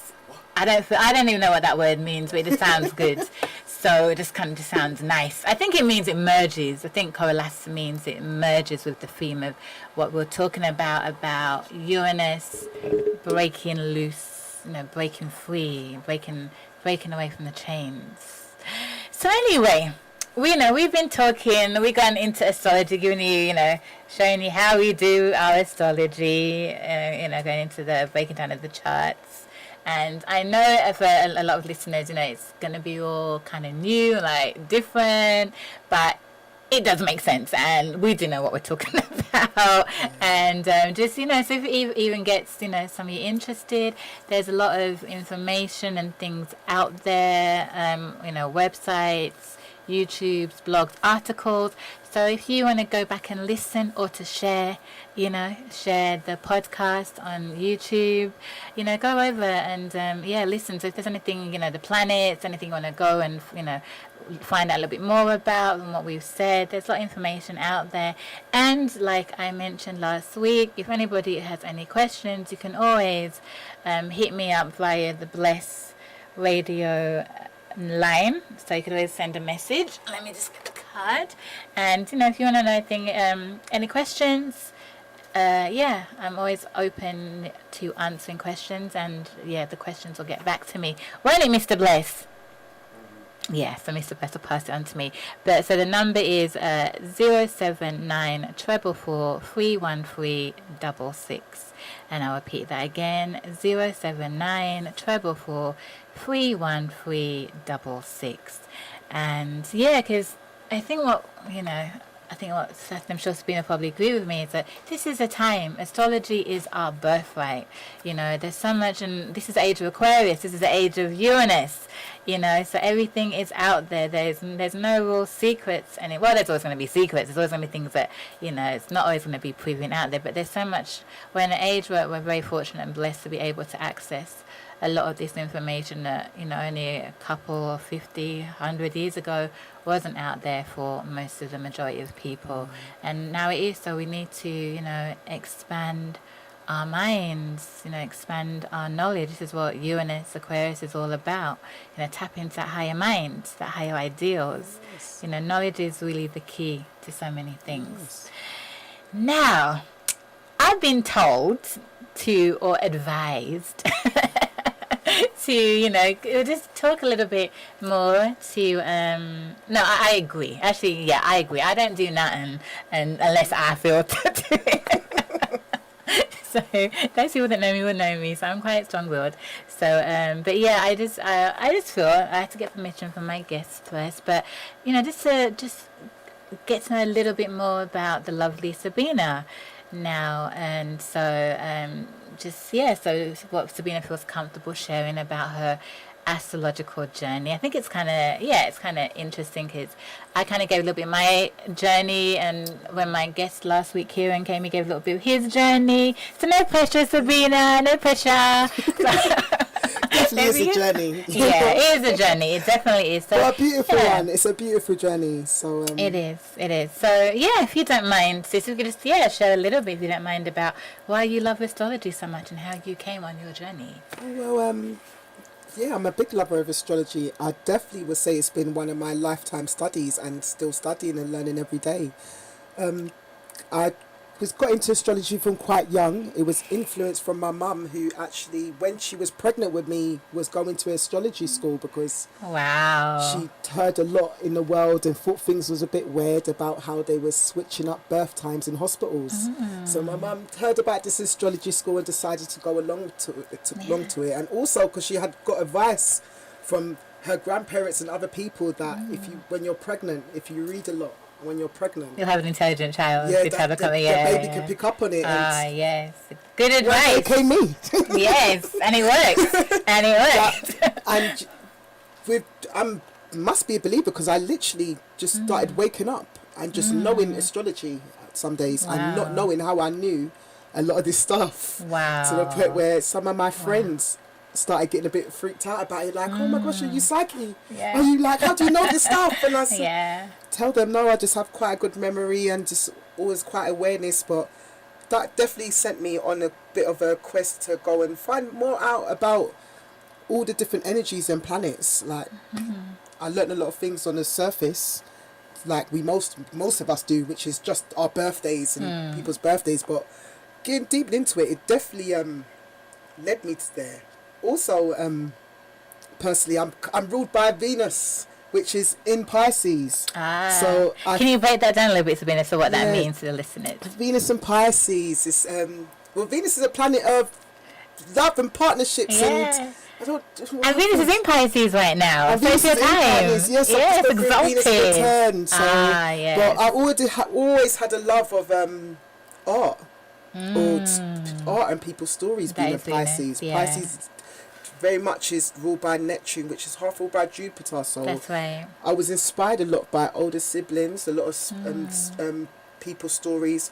Also, a bit what sent me onto the quest to find out about it was from my own ancestries, hearing a lot of stories about not just mine and other people's grandmothers about their dreams and people being natural psyches. Wow. So it kind of, in the long run, set me on this quest to want to learn more about this universe that I and many people was already kind of subconsciously picking up on. Connected to. Yeah, That is connecting to. beautiful. So Wow. in different ways. So yeah, ever since then I've been kind of practicing and learning, and just got better and better over the years. Like, no chart's the same, so I always feel like it's You're always learning something definitely- new. Start over with every chart, it's yeah. definitely used. And also having a background of studying many other things. I studied psychology, I studied philosophy, and like I studied a lot of things to do with people and humans. So, and having a church background, being coming from a religious background Yeah, as well, Pisces, yeah.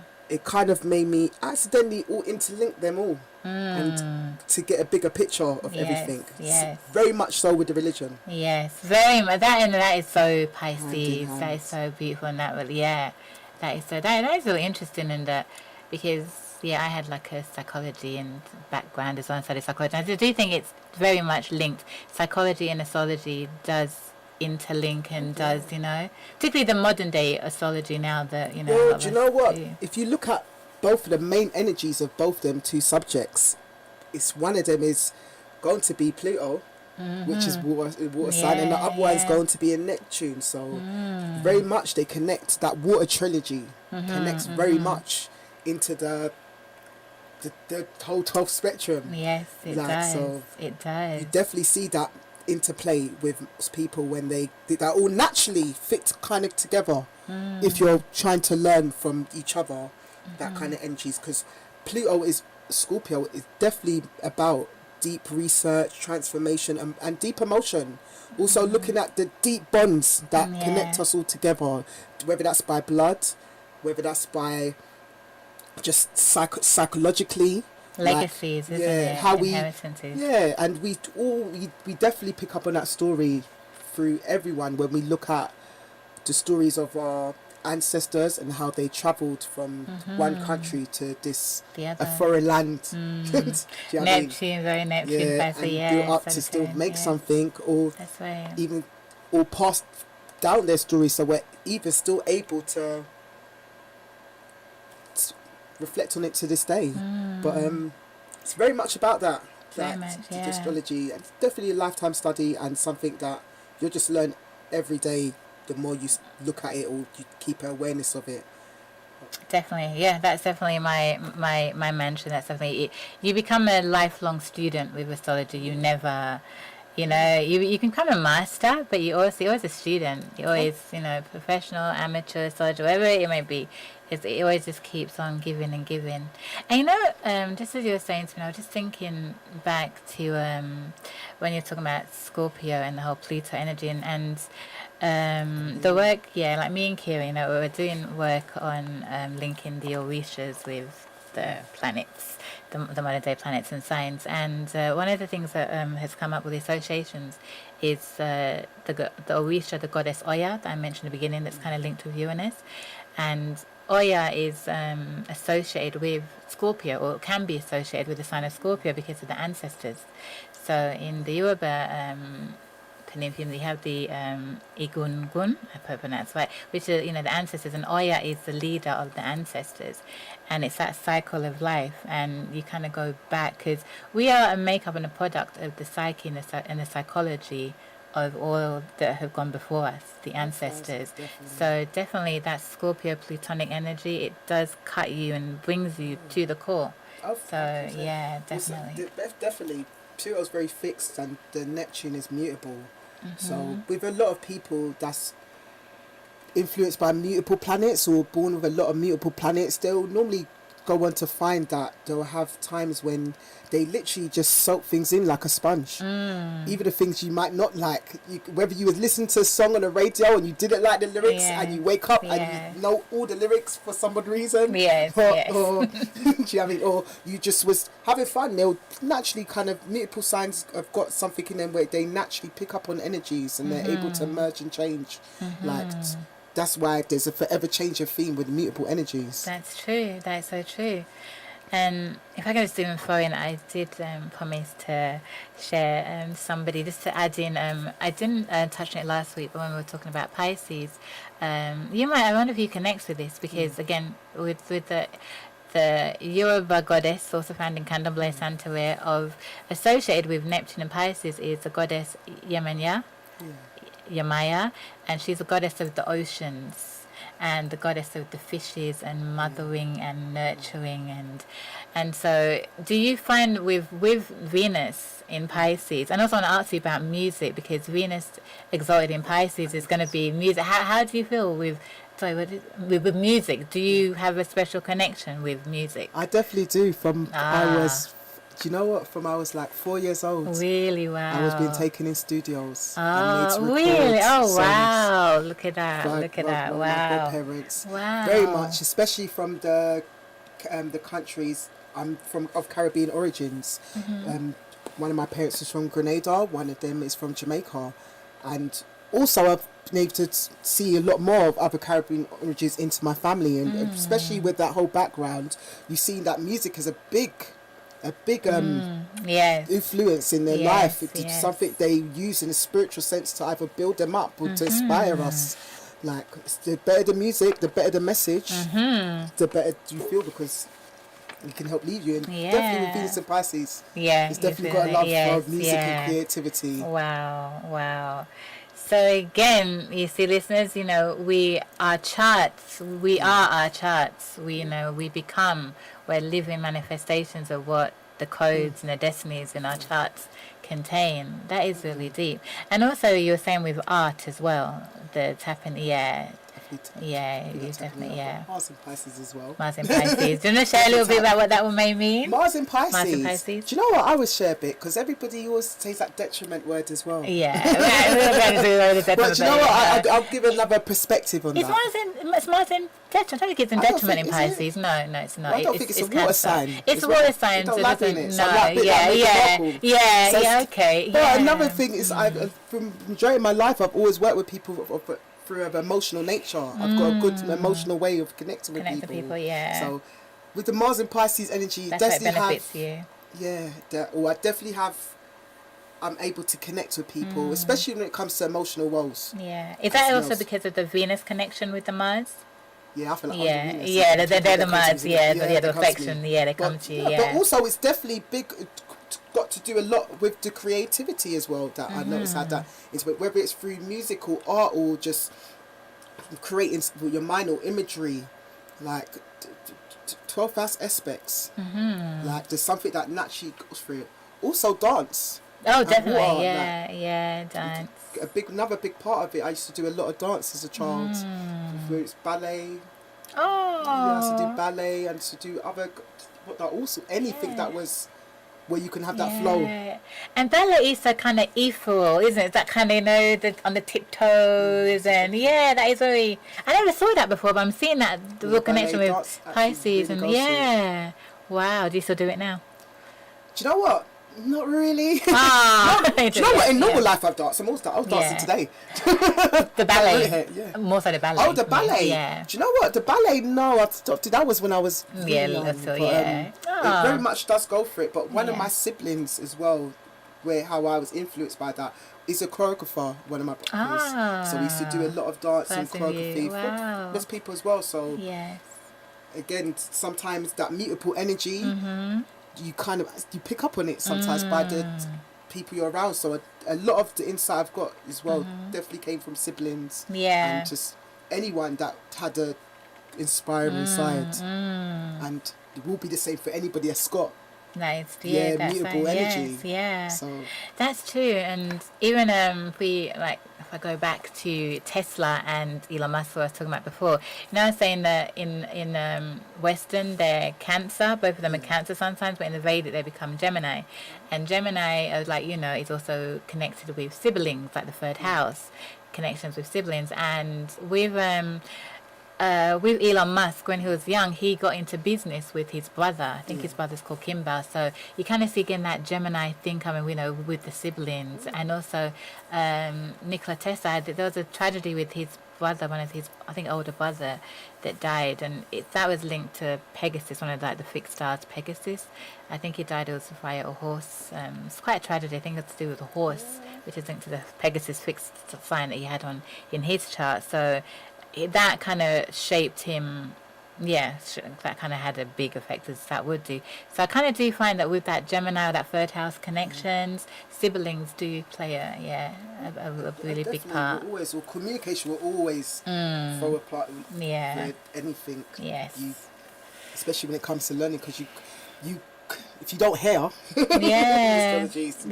take you a lot longer. Yes. Yeah, definitely. And you need to be talking it as well. You're right. And also definitely the self-sacrificing theme as well. You know what I mean? Neptune. The Neptune, Pisces, losing, the loss, the feeling of loss, self-sacrificing, always being drawn to like literally, that energy has a way of feeling drawn to want to help people, or to go behind the scenes as well and help people, whether that was in prisons or hospitals or a country where hospices, things are destructed, like charity work, NGOs, kind of,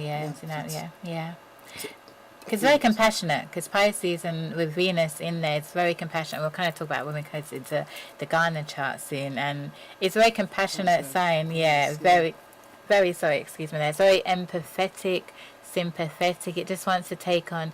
Do you feel like you sometimes you take on people's pain and suffering? Not even intentionally, you just naturally absorb it. You would.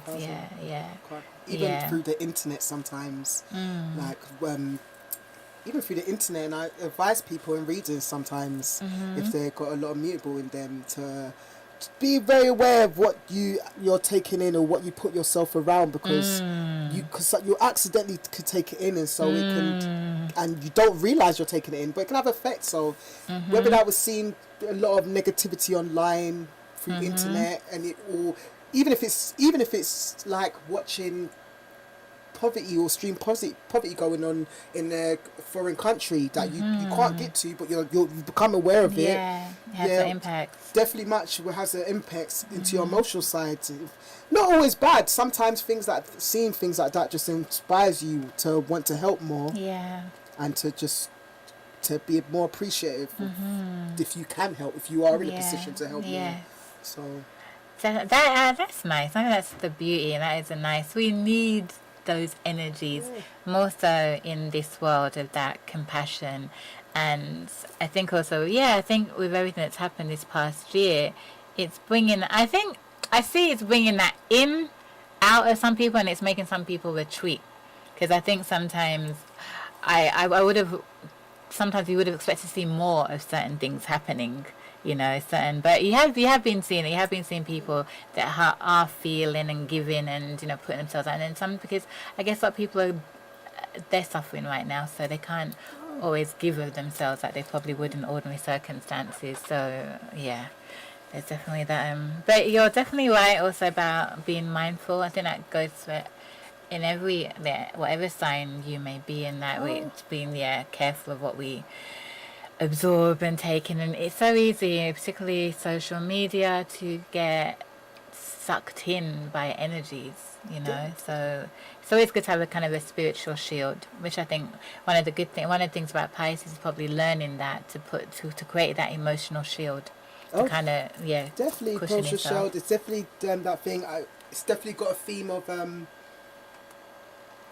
emotional shield or creativity, or whether it was looking out for creative ways to inspire people, or looking at lies. Lies, did you Yeah, say? even lies. Yeah, deception. Or- Not so but- much. yeah, and sometimes no it's delusion. not all complex. No. Just like Pisces rule to be behind the scenes. Yeah, So yeah. sometimes you might hear something that's not behind the scenes. And it's like, Yeah, hey, you yeah. didn't really go like that. Yeah, it was their behind it. perception, yeah. I know I'm it really not saying happens. it didn't, but Yeah. it's still But just they're not quite like true. that. Yeah. It's true, yeah, because sometimes it's that haziness in there. It's just how I may see it, but you might not see it quite like that, but I saw it like that. But it's like, no, I didn't quite go like that. But yeah, it's definitely, But also- clarity. yeah, It's a definitely. clarity. But also looking at charts with natal charts also as well. There's multiple ways you can read them, and we actually are influenced by every single planet in our chart. So Absolutely. no matter how we feel, it's how we activate a bit of every single one of them.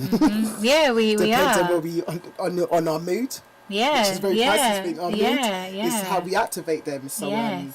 seeing a different energy and also seeing other people's energy, I would never know as half as much as I know if I didn't Yeah, connect the with astrology, people. yeah. Well, Okay. astrology is one thing, but connecting with people and having okay. and listening to them and letting everybody listen to everybody's story because their interpretations or whatever it is, that's the thing that helped the most. Whether it was children I was listening to or Yeah. adults, they're gonna show you the raw. They're gonna show you the rawest form Yeah.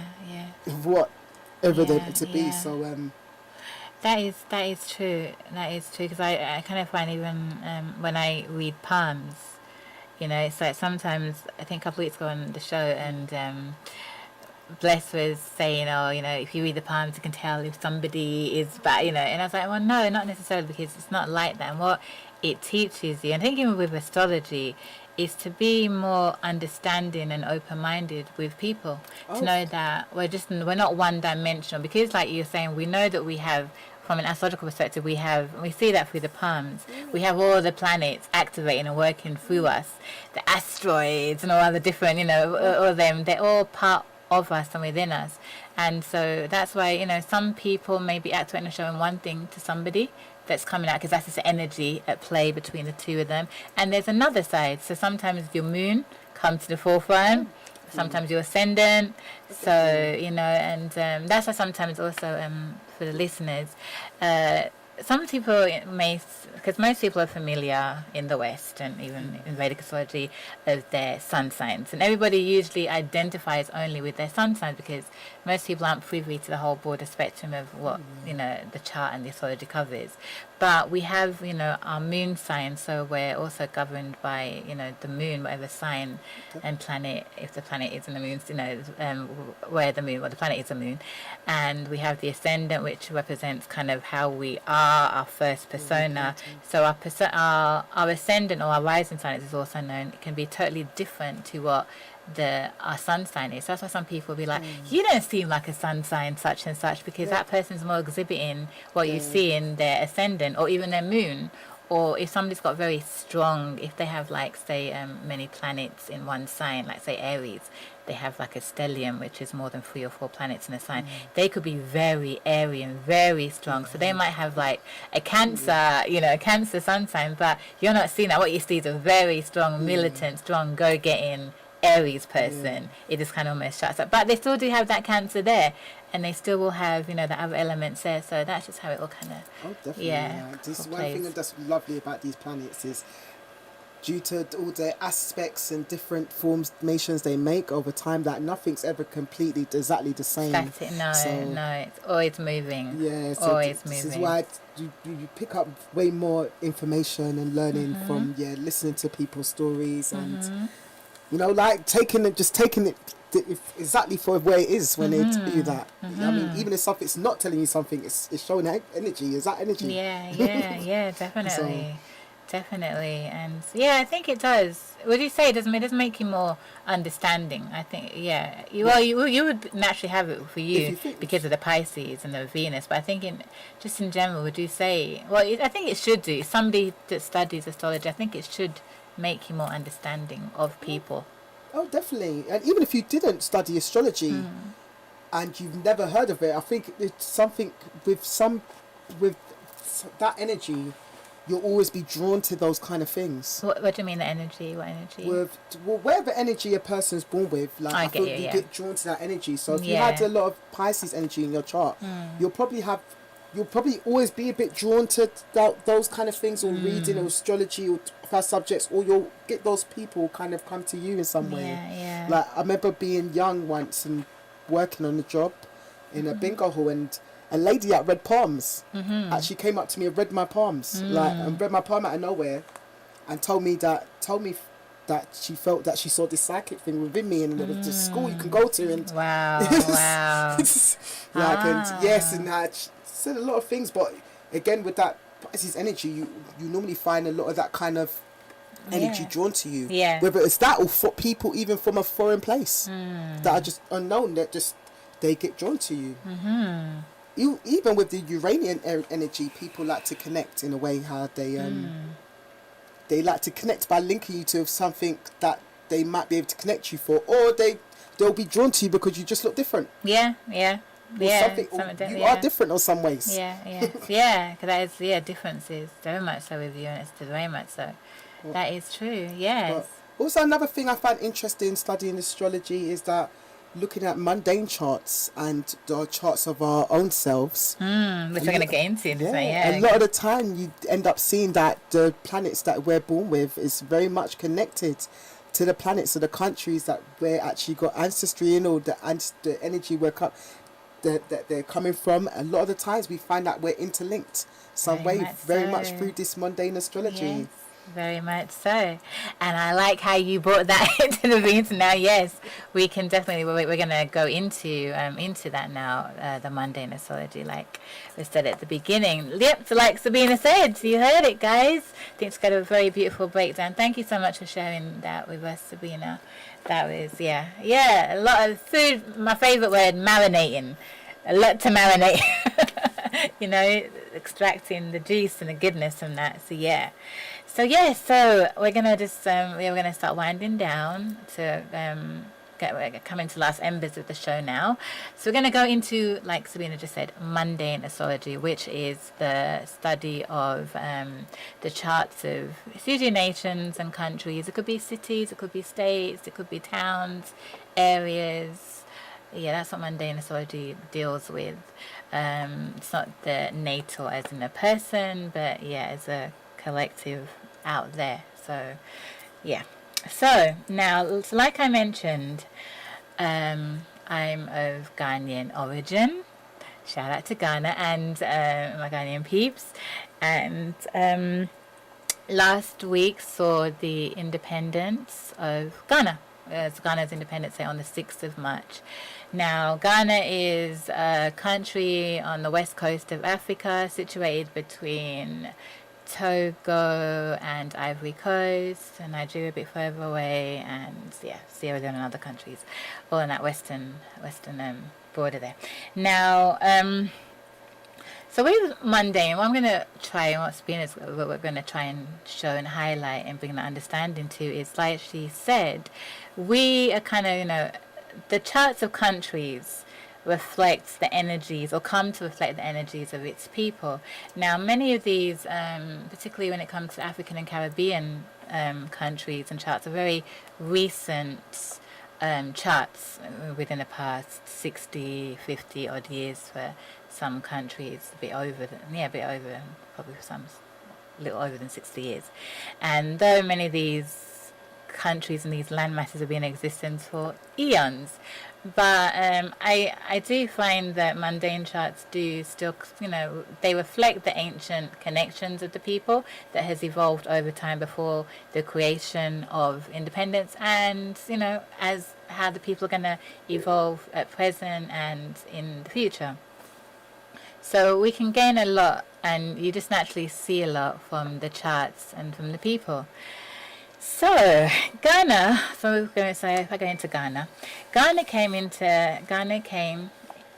became a country on 12 o'clock midnight in Accra on the 6th of March 1957, and its then leader was the great Kwame Nkrumah. Now, so mundane charts is constructed just very much the same as how you would construct any natal birth chart.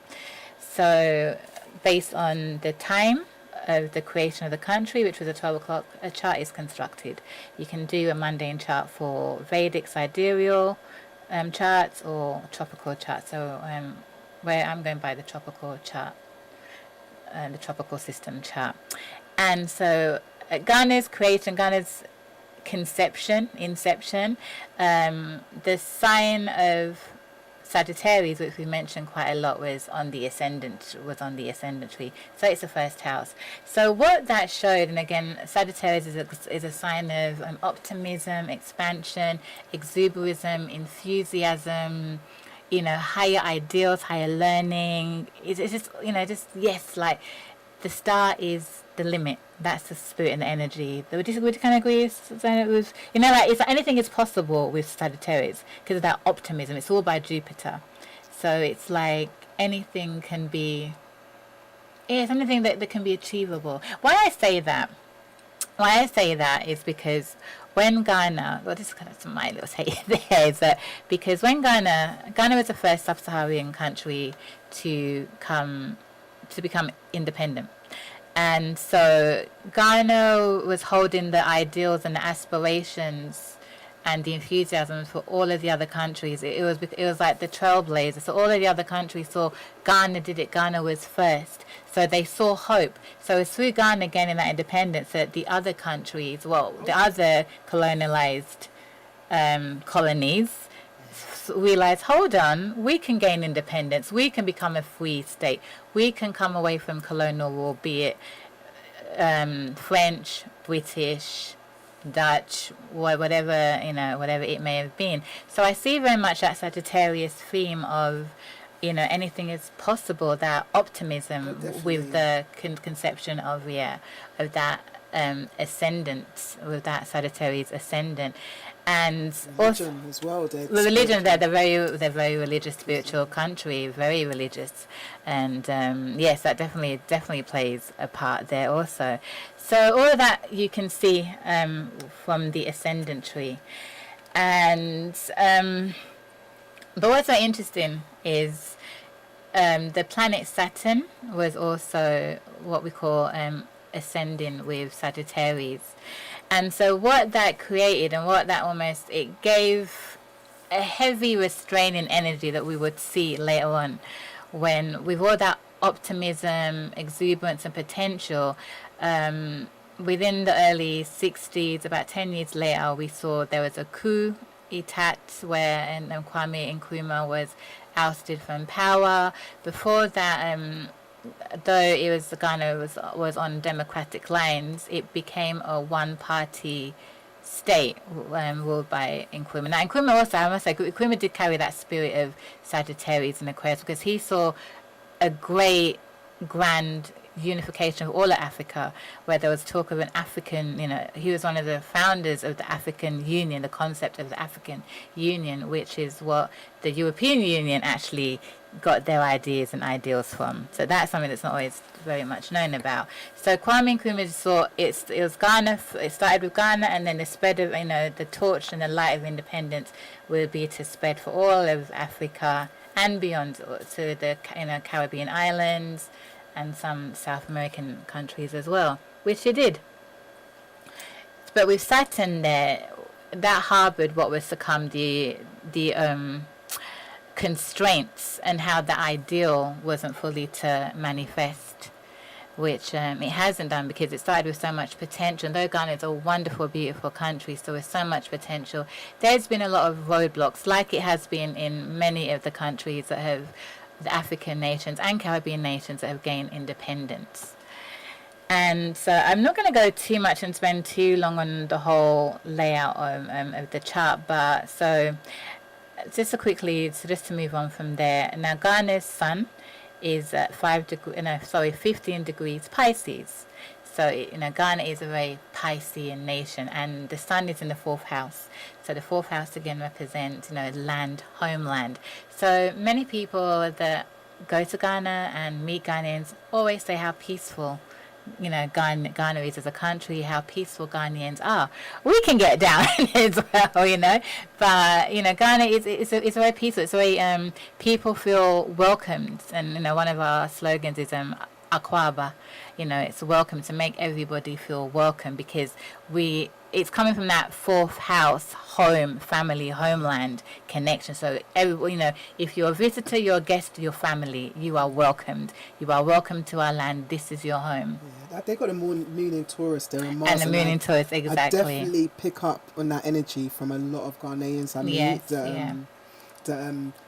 They got such a love of culture, of their culture, and very much into values and good. That's funny because I've actually got a Ghanaian friend that's very stubborn with his food. Really? Taurus, yes. Loves nice food, but yes, very got values. Yeah. The love of their land. And I can definitely relate. People that know me, I'm a foodie, so that Taurian energy, I feel it, because yes, the moon is in Taurus, in the 5th house, and the moon in Taurus is considered, it's one of its favourite signs. The moon in Taurus always, it brings out that nice, it's just because Taurus is a very stable energy, so the moon likes to be in Taurus because it stabilizes and it grounds the energy of the moon that can be up and down, fluctuating. Funny as well, because they got moon in Taurus and Mars there, and I think it was about a year or 2 years ago, I might have saw a video online, someone showed me, of people trying to digging up gold inside from the land in Ghana, and someone was trying to explain to me the complications of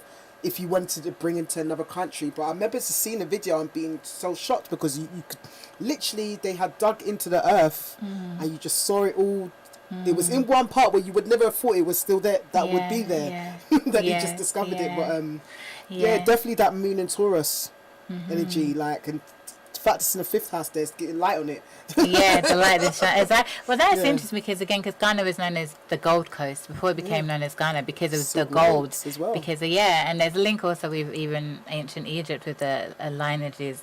Shall I even go deep there? Shall I even go there? Yeah, I have to say, because I did hear that most of the things like places like Italy being famous for leather, but I saw in a documentary years ago them saying that a lot of that came out of Africa, specifically places like Ghana. Like we had the year of the return, 2019. Yes. And was that a conjunction with the Jupiter? And there was Jupiter and Pluto conjuncted, I think, in the time. So again, we saw a lot of where maybe we got empowered resources from abroad, or where it was just seeing a glimpse because they were celebrating that it had been so many years. Yes. It's a lot of them left, but coming back, reconnecting back with one's culture and land. And it's interesting that you do say about the Roman link. If you see the traditional attire of a lot of Akans, Fantis, Ashantis, and the guys, the way that the men wear their robe is very much like how it was worn in ancient Rome. Even the sandals that we wear is a sandals that was seen in Rome. Even the gold weights, a lot of that is, there's a link. There's a people, an ancient people called the Garamantes, and around the region of Italy and Northern Africa, and they're associated with ancient Ghanaians. But that's another area, but that's a very fascinating area. I might go into it one time, one show. But so there is links, and again there's also links with all Africa going back to ancient Egypt as well. And even I'm going to go there. Let me just go there a little bit. I'm going to go there because I love my history, and I think sometimes it's not enough of it is known and talked about. Now, even with Ghana, there is links to Ghana with most of the African great nations and states that we see now with ancient Egypt. We have certain surnames that is going straight back to ancient Egypt, aligning with pharaohs. We have Tutu and Koma, which we know of as Tut and Carmen. There's Tutmos, and these are the more Greek Romanized names. We have names such as Amonu, which is linked also back with gods, Amon Ra, Amun. So that's just a little bit, and even we have there's the mercy seat that is spoken about in the Bible, and you see the seats, the carving in Egypt, and in Ghana, our sacred stools, our golden stools, the stools of the royal houses are shaped exactly like how you see these mercy seats. So, some associate with the Ark of the Covenant. When you see the Ark of the Covenant, the shape and the carving, it's very much likened to what you find these mercy seats in Egypt that you find in Ghana. You just have to go amongst the Ashanti kings, and you see those golden stools in the Fanti kings and chieftains. So that's just a little bit. There's a link, and also the association with the sun and the gold. We have, as Ghanaians and as a cultural legacy, there is a deep link with the sun, with that solar energy as well. And you'll find, again, the kings, the chiefs of the Ashantis, the Fantis, we have these gold, they wear these gold triangular plates. That's, again, associated, that goes back to the plates and the breastplates that the ancient high priests of Israel would wear. And also there's links with Egypt. So that's just a little taste, that's just a little something there of the greatness, I know, definitely of Ghana and all the other great African states. And so when you continue and you take that forward, we carry that greatness. So, yeah, we carry that greatness. And so let me go back to the astrology. That is still the astrology. So I'm just going to just wind it down. And so like you, Sabrina, that's why you had this link with Ghana. Ghana's Mercury and Venus is also in Pisces. So, again, that's why there's, Ghanaians, they say that, Ghanaians can be quite charming, quite softly spoken. And, in terms of our sociability, how we are with people, that's, again, that whole Piscean, that Piscean nature. And the food, I love my food. So I love my fufu and my kenke and the staple hard dishes. So yeah, that's just a little something, listeners, of linking. So I hope just to try and show you the links of, how when you see Ghanaian people, how when you see Ghana, how all this is reflective and comes out and is played out through our charts. So yeah. So Sabrina, over to you. What country would you like to talk about? Island. Well, I love looking up things. Should we pull up the charts for a second? Can I just quickly do Jamaica? Just quickly before Jamaica, just do the mundane, because I like the parallels with Jamaica, those parallels with Ghana. Now, Jamaica gained independence. I'm just getting my thing up here. Apologies, listeners. I've got a different chart for Jamaica now. How about No, the one I sent you? The one I got, sent you? Yeah, but I've got the same look, but I just ain't got the right rising. I just realised it is the same. Okay. Modern technology, listeners, we're just, we're just getting, because we have so many charts, and obviously we want to get the right chart for you. Should I stick with the rising? Do you have the one where, because the one I sent you, it's got the Vedic and the Western. The Vedic one is a Taurus rising. Yeah, that's the one Jamaica. I'm looking Yeah, at. let's go with that one. Okay, well, we've got Jamaica's mundane chart as well, and Jamaica has in their mundane chart, they actually are a Sun in Leo with a Venus rising, Taurus rising, Yes, yeah. and a Libra moon. So you kind of see like Jamaica being with the Sun in Leo and a stellium. They've actually got Mercury in there, and Uranus at 29 degrees in Libra, and you kind of see a lot of that light energy with Jamaica, I feel. Like, with most of what goes on the island, they like to bring it to light, and they're quite good at it, whether that is through teaching, whether that's through music, whether it's just through morals. We see that energy at the time with Jamaica. When we see that, we've got a lot of famous people that come out of Jamaica that's got that energy. We can use Usain Bolt, the famous runner, Leo. Leo, exactly. Leo, do you know what I mean? Marcus Garvey was also a Leo. Marcus Garvey. I think Mercury was in Leo, yes. Oh, definitely. When we look at that Uranus being at 29 degrees in Jamaica, it definitely makes me think of a lot of the revolutionaries. Yes. Do you know what I mean? Which are, yes, definitely the Marcus Garveys and the Bob Marleys. The Rastafarianism was born from there, which was a lot of their stories was based on breaking free from restrictions. Marcus Garvey was the one that had the quote to saying that you had to emancipate yourself from mental slavery. Yes. Do you know what I mean? Which I look at as that in the same sense as you got to sometimes free yourself from anything blocking you to really understand, so you can not understand any educational thing, so you can not be enslaved. Absolutely. So you definitely feel that energy with Jamaica when you look out a lot of their political leaders and things like that. You pick up on that energy. I also noticed they got the opposition with the Pluto in Virgo opposite the Jupiter in Pisces, and that definitely makes me think about the spiritual energy you might get out of Jamaica, like the spiritual energy and also the awareness of dark energy. Yes, like, OBR and the black arts. All the countries, it's OBR. Yes. I mean, we feel that energy with that, and Jupiter's a lot to do with the teachings and morals, and do you know what I mean? And when we look back into Jamaica's history, and with slavery and things that went on there, and even the small things like Windrush, you might see where a lot of times people got together in groups to teach themselves and how to not be aware basically of any of that kind of energy.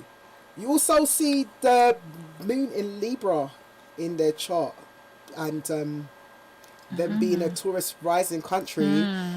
You can't stop any Jamaican talking about the love of their country. They love the island. They love their land. They love their teachings. I see that coming through there because the Sun and Mercury is in Leo in the 4th house. So that's why Jamaicans are so patriotic, and like you're saying, they love their country. They love their land. They love talking about Jamaica. They're so proud to be Jamaicans and what their beautiful island represents. Definitely comes through. The Sun being in Leo is exalted in that sign. The entertainers, the music, we see the revolutionary music. The reggae, and so for how, like they say Jamaica, they say liko but taloa, so but they just transcend. And also the acting energy in their music and how they interact with it makes me laugh, because when I see that stellium with the Sun in Leo and Mercury and Uranus at 29 degrees, I think of things as like their clashes.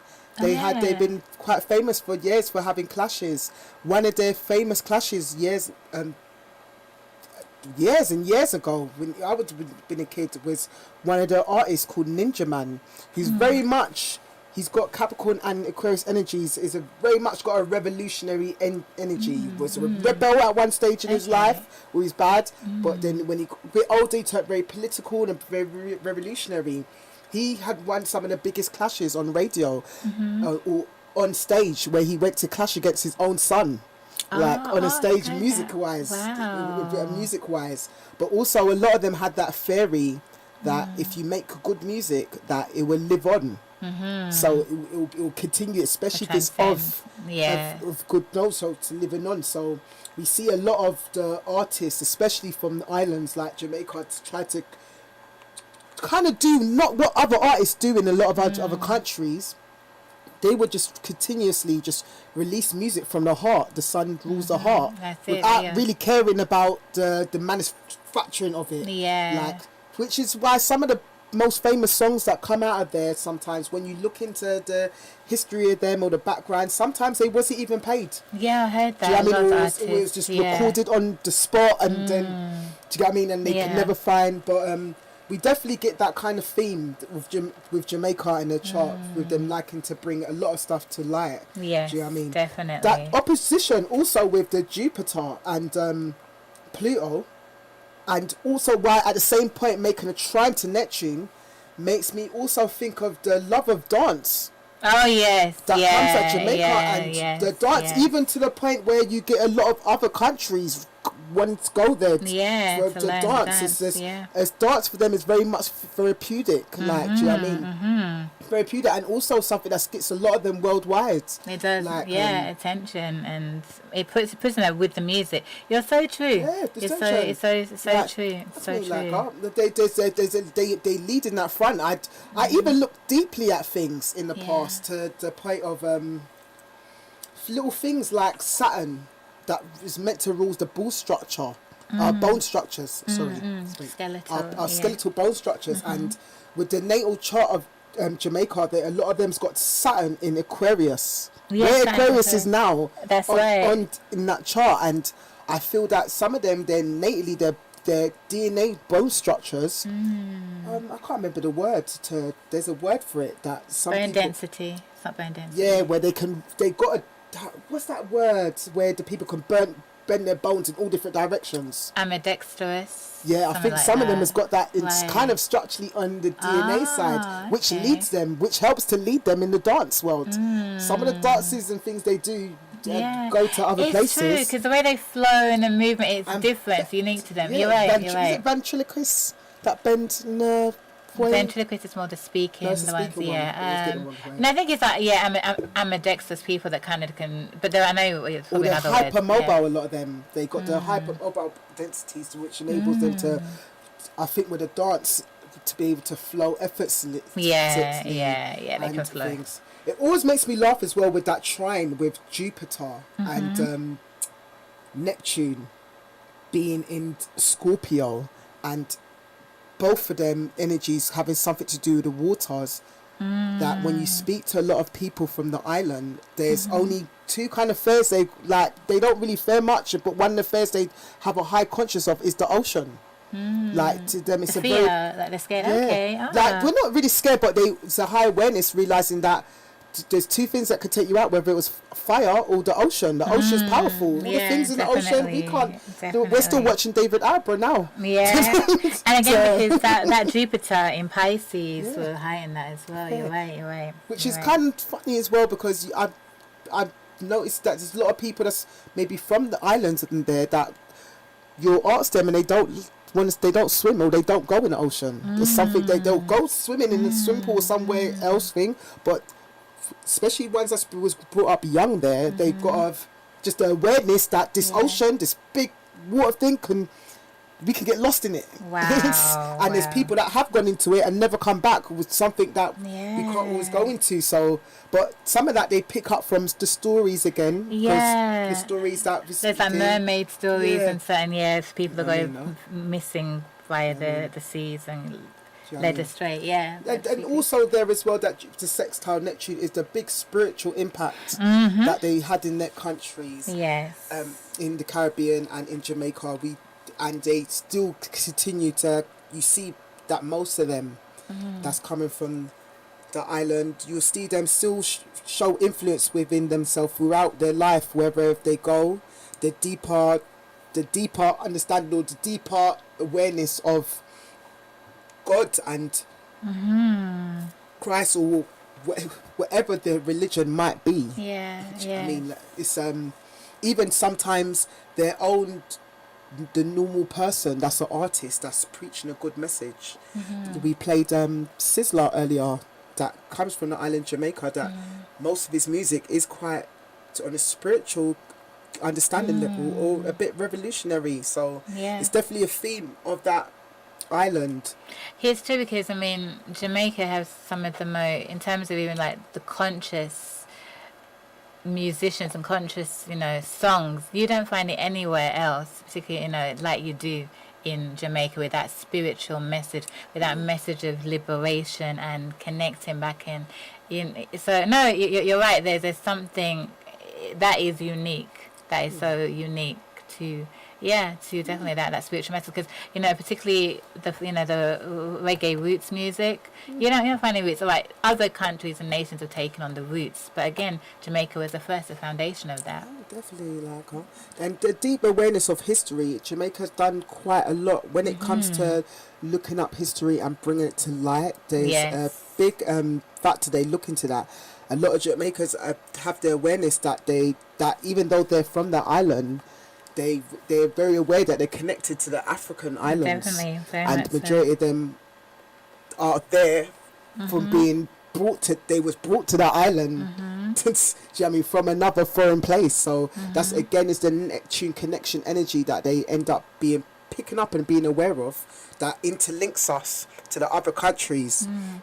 I think also, so you're right, I think also that the fourth house is that moon and that sun, sorry, in Leo, and the Mercury in the fourth house is why there's been that nostalgic feel of back home. And back home for many Jamaicans, or the conscious, is Africa. And even Marcus Garvey, because he had Mercury, his Mercury was aligned to Jamaica's Mercury in Leo, and his whole thing was back to Africa, back to the motherland. His writings, his teachings was back. So yeah, that's definitely been the message coming forth. I think also let's quickly, the Mars in Gemini, Mars is currently in Gemini right now, which Jamaica has in the second house, is that straight talking, because Mars in Gemini, it's straight talking. It flows. And also the lyrics, because the MCing, I think, is where that comes about. Like you said, even the sound clashes, that's all that Mars in Gemini. And communication. also they got another mercurial planet, which is the Venus in Virgo, which is also ruled by Mercury, just like Gemini. That's right. So I think we see that interact in the world. Has a lot of people love a Jamaican accent. Out of the majority of the Caribbean islands, a lot of people seem to love, especially the female Jamaican accent. A lot of people find it seem to be a bit soothing. Yeah, they have got beautiful times. They have.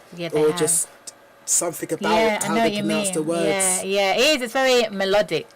I know some Jamaican sisters who are talking. It's very melodic. They have a way of just I think also that Virgo there in that Virgo is also the is like the arts and crafts, because Jamaica, I know, I kind of see some of the arts and crafts I've seen that people brought back from Jamaica is very similar to the arts and crafts that you see in Ghana. It's like the carvings, almost like sometimes you can't, the wooden carvings, you cannot differentiate the difference. It's like it's just still carried on and and they're amazing at that. Definitely, again, with the Taurus energy, it's a love of land. You tend to go to, if you fortunate to visit these places, you might literally notice it yourself. You'll go there, and whether it's just a beautiful green earth or the sand or the coconut trees that's growing out, beautiful, just a love of land. And also places where they can grow a lot from the land. The land is quite financially profitable itself, just due to the climate and so definitely you feel that energy with the Jamaican mundane chart when I'm looking at it. Do you know what I mean? When I look at it, what else can I pick out of there? I think that's beautiful. And I think this again, because Taurus is beauty, because of that Venus association. So it's a beautiful land. It's a beautiful island. There's beauty. It's just a natural. Everyone always says, I have yet to go to Jamaica, which I want to do very soon, but I can't wait. But I always, in the images, I see the footage of friends, family, and people being back. It's a beautiful island. Everybody says it. All the Caribbean islands are beautiful, but Jamaica is spectacular images I've seen. Beauty, and that is that Taurus is reflected, in that. Yes. Well, sis, I'm gonna be we're gonna be kind of winding it down now. I think I said I was gonna stick to Saturn time today, but it's been too good, and we just every day we get Sabrina come and join us, so we gotta give the due time and due diligence to what we were needed to talk about today. So, Sabrina, thank you so much for coming today. You're welcome. Thank you. Love speaking about the stars and the planets. So, and I've loved listening to you, and I'm sure the listeners feel the same way. Thank you for gracing us with your knowledge and your wisdom. And it's been good. Palo Santos, I love that. Palo Santos. Talking about some incense. Palo Santos, gorgeous to burn. Burn, and like we're talking about the negative energies, burn that all away and bring in the good vibrations. We're talking about Palo Santos, so bark them. Is it the South America or one of those places? Yeah, but anyway, it's Palo Santos. That's what. Yeah, Sabrina just drew my attention to. It's lovely, good to have. Okay then, listeners. Mr. Natty is quiet, so that means I don't know where he is. That means we're gonna get no questions today. So we've probably hopefully answered quite a lot of any potential questions you may have, and I hope we've kind of covered of topics that would be of interest for you listeners as well. So and with that, I'm gonna bid you all, wishing you all a wonderful week ahead, and all good things. Wishing you all lovely, good, wonderful things for the week ahead. So good night, and we're gonna go out. There's 2 songs, Sabrina. There's 2 choices. It's A Beautiful Day by Sizzla or People by the Stylistics. Beautiful day. Yeah. All right then. She's my guest, so we're gonna go with what my guest feels with today. So we're gonna leave out and sign out with Mr. Sizzla. Is he called Sizzla Kananji? Was that his name, or am I thinking of somebody else? His name. It was a name. Yeah, I don't know. That's the surname better. I'm a Sizzla Kalanje. That's it. Yes, Yeah, I like that. Sizzla. Yes. All right. We're leaving out with Sizzla and A Beautiful Day. Wishing you all a beautiful week.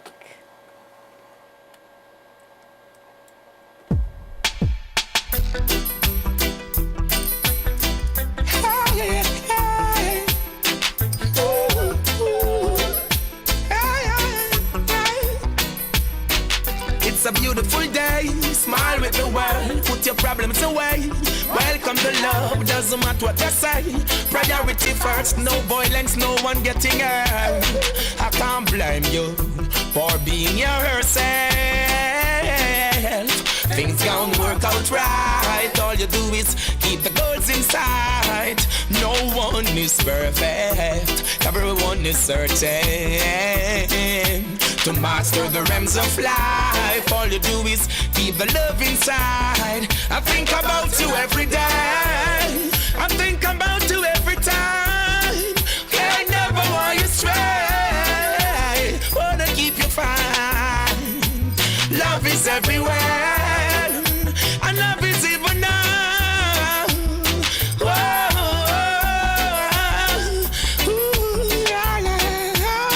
Set your mind at ease and enjoy the day. Nothing to fatigue you, and that's just the way. It's peaceful and calm, so you accomplish more. Use the love in your heart and knock on the door. Let nothing change you, the way you were born. Where I respect you, don't words can tell. May God bless you, and I always wish you well. Let's get it all over with. I'm sick and tired of all of this. Why are you stressing out? Want to meditate, meditate. Let's get it over with. I'm sick and tired of all of this. Why are you stressing out? Want to meditate. It's a beautiful day, smile with the world, put your problems away. Welcome to love, doesn't matter what they say. Priority first, no violence, no one getting hurt. It's a beautiful day, smile with the world, put your problems away.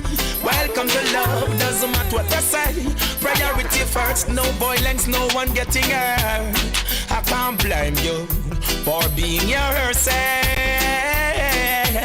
Things don't work out right, all you do is keep the goals inside. No one is perfect, everyone is certain to master the realms of life. All you do is keep the love inside. I think about you every day, I think about you every time. I never want you stray, wanna keep you fine. Love is everywhere, and love is even now.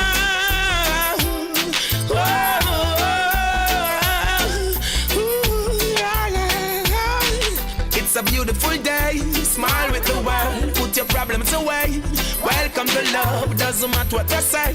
Priority first, no violence, no one getting hurt. It's a beautiful day, smile with the world, put your problems away. Welcome to love, doesn't matter what they say. Priority first, no violence, no one getting hurt.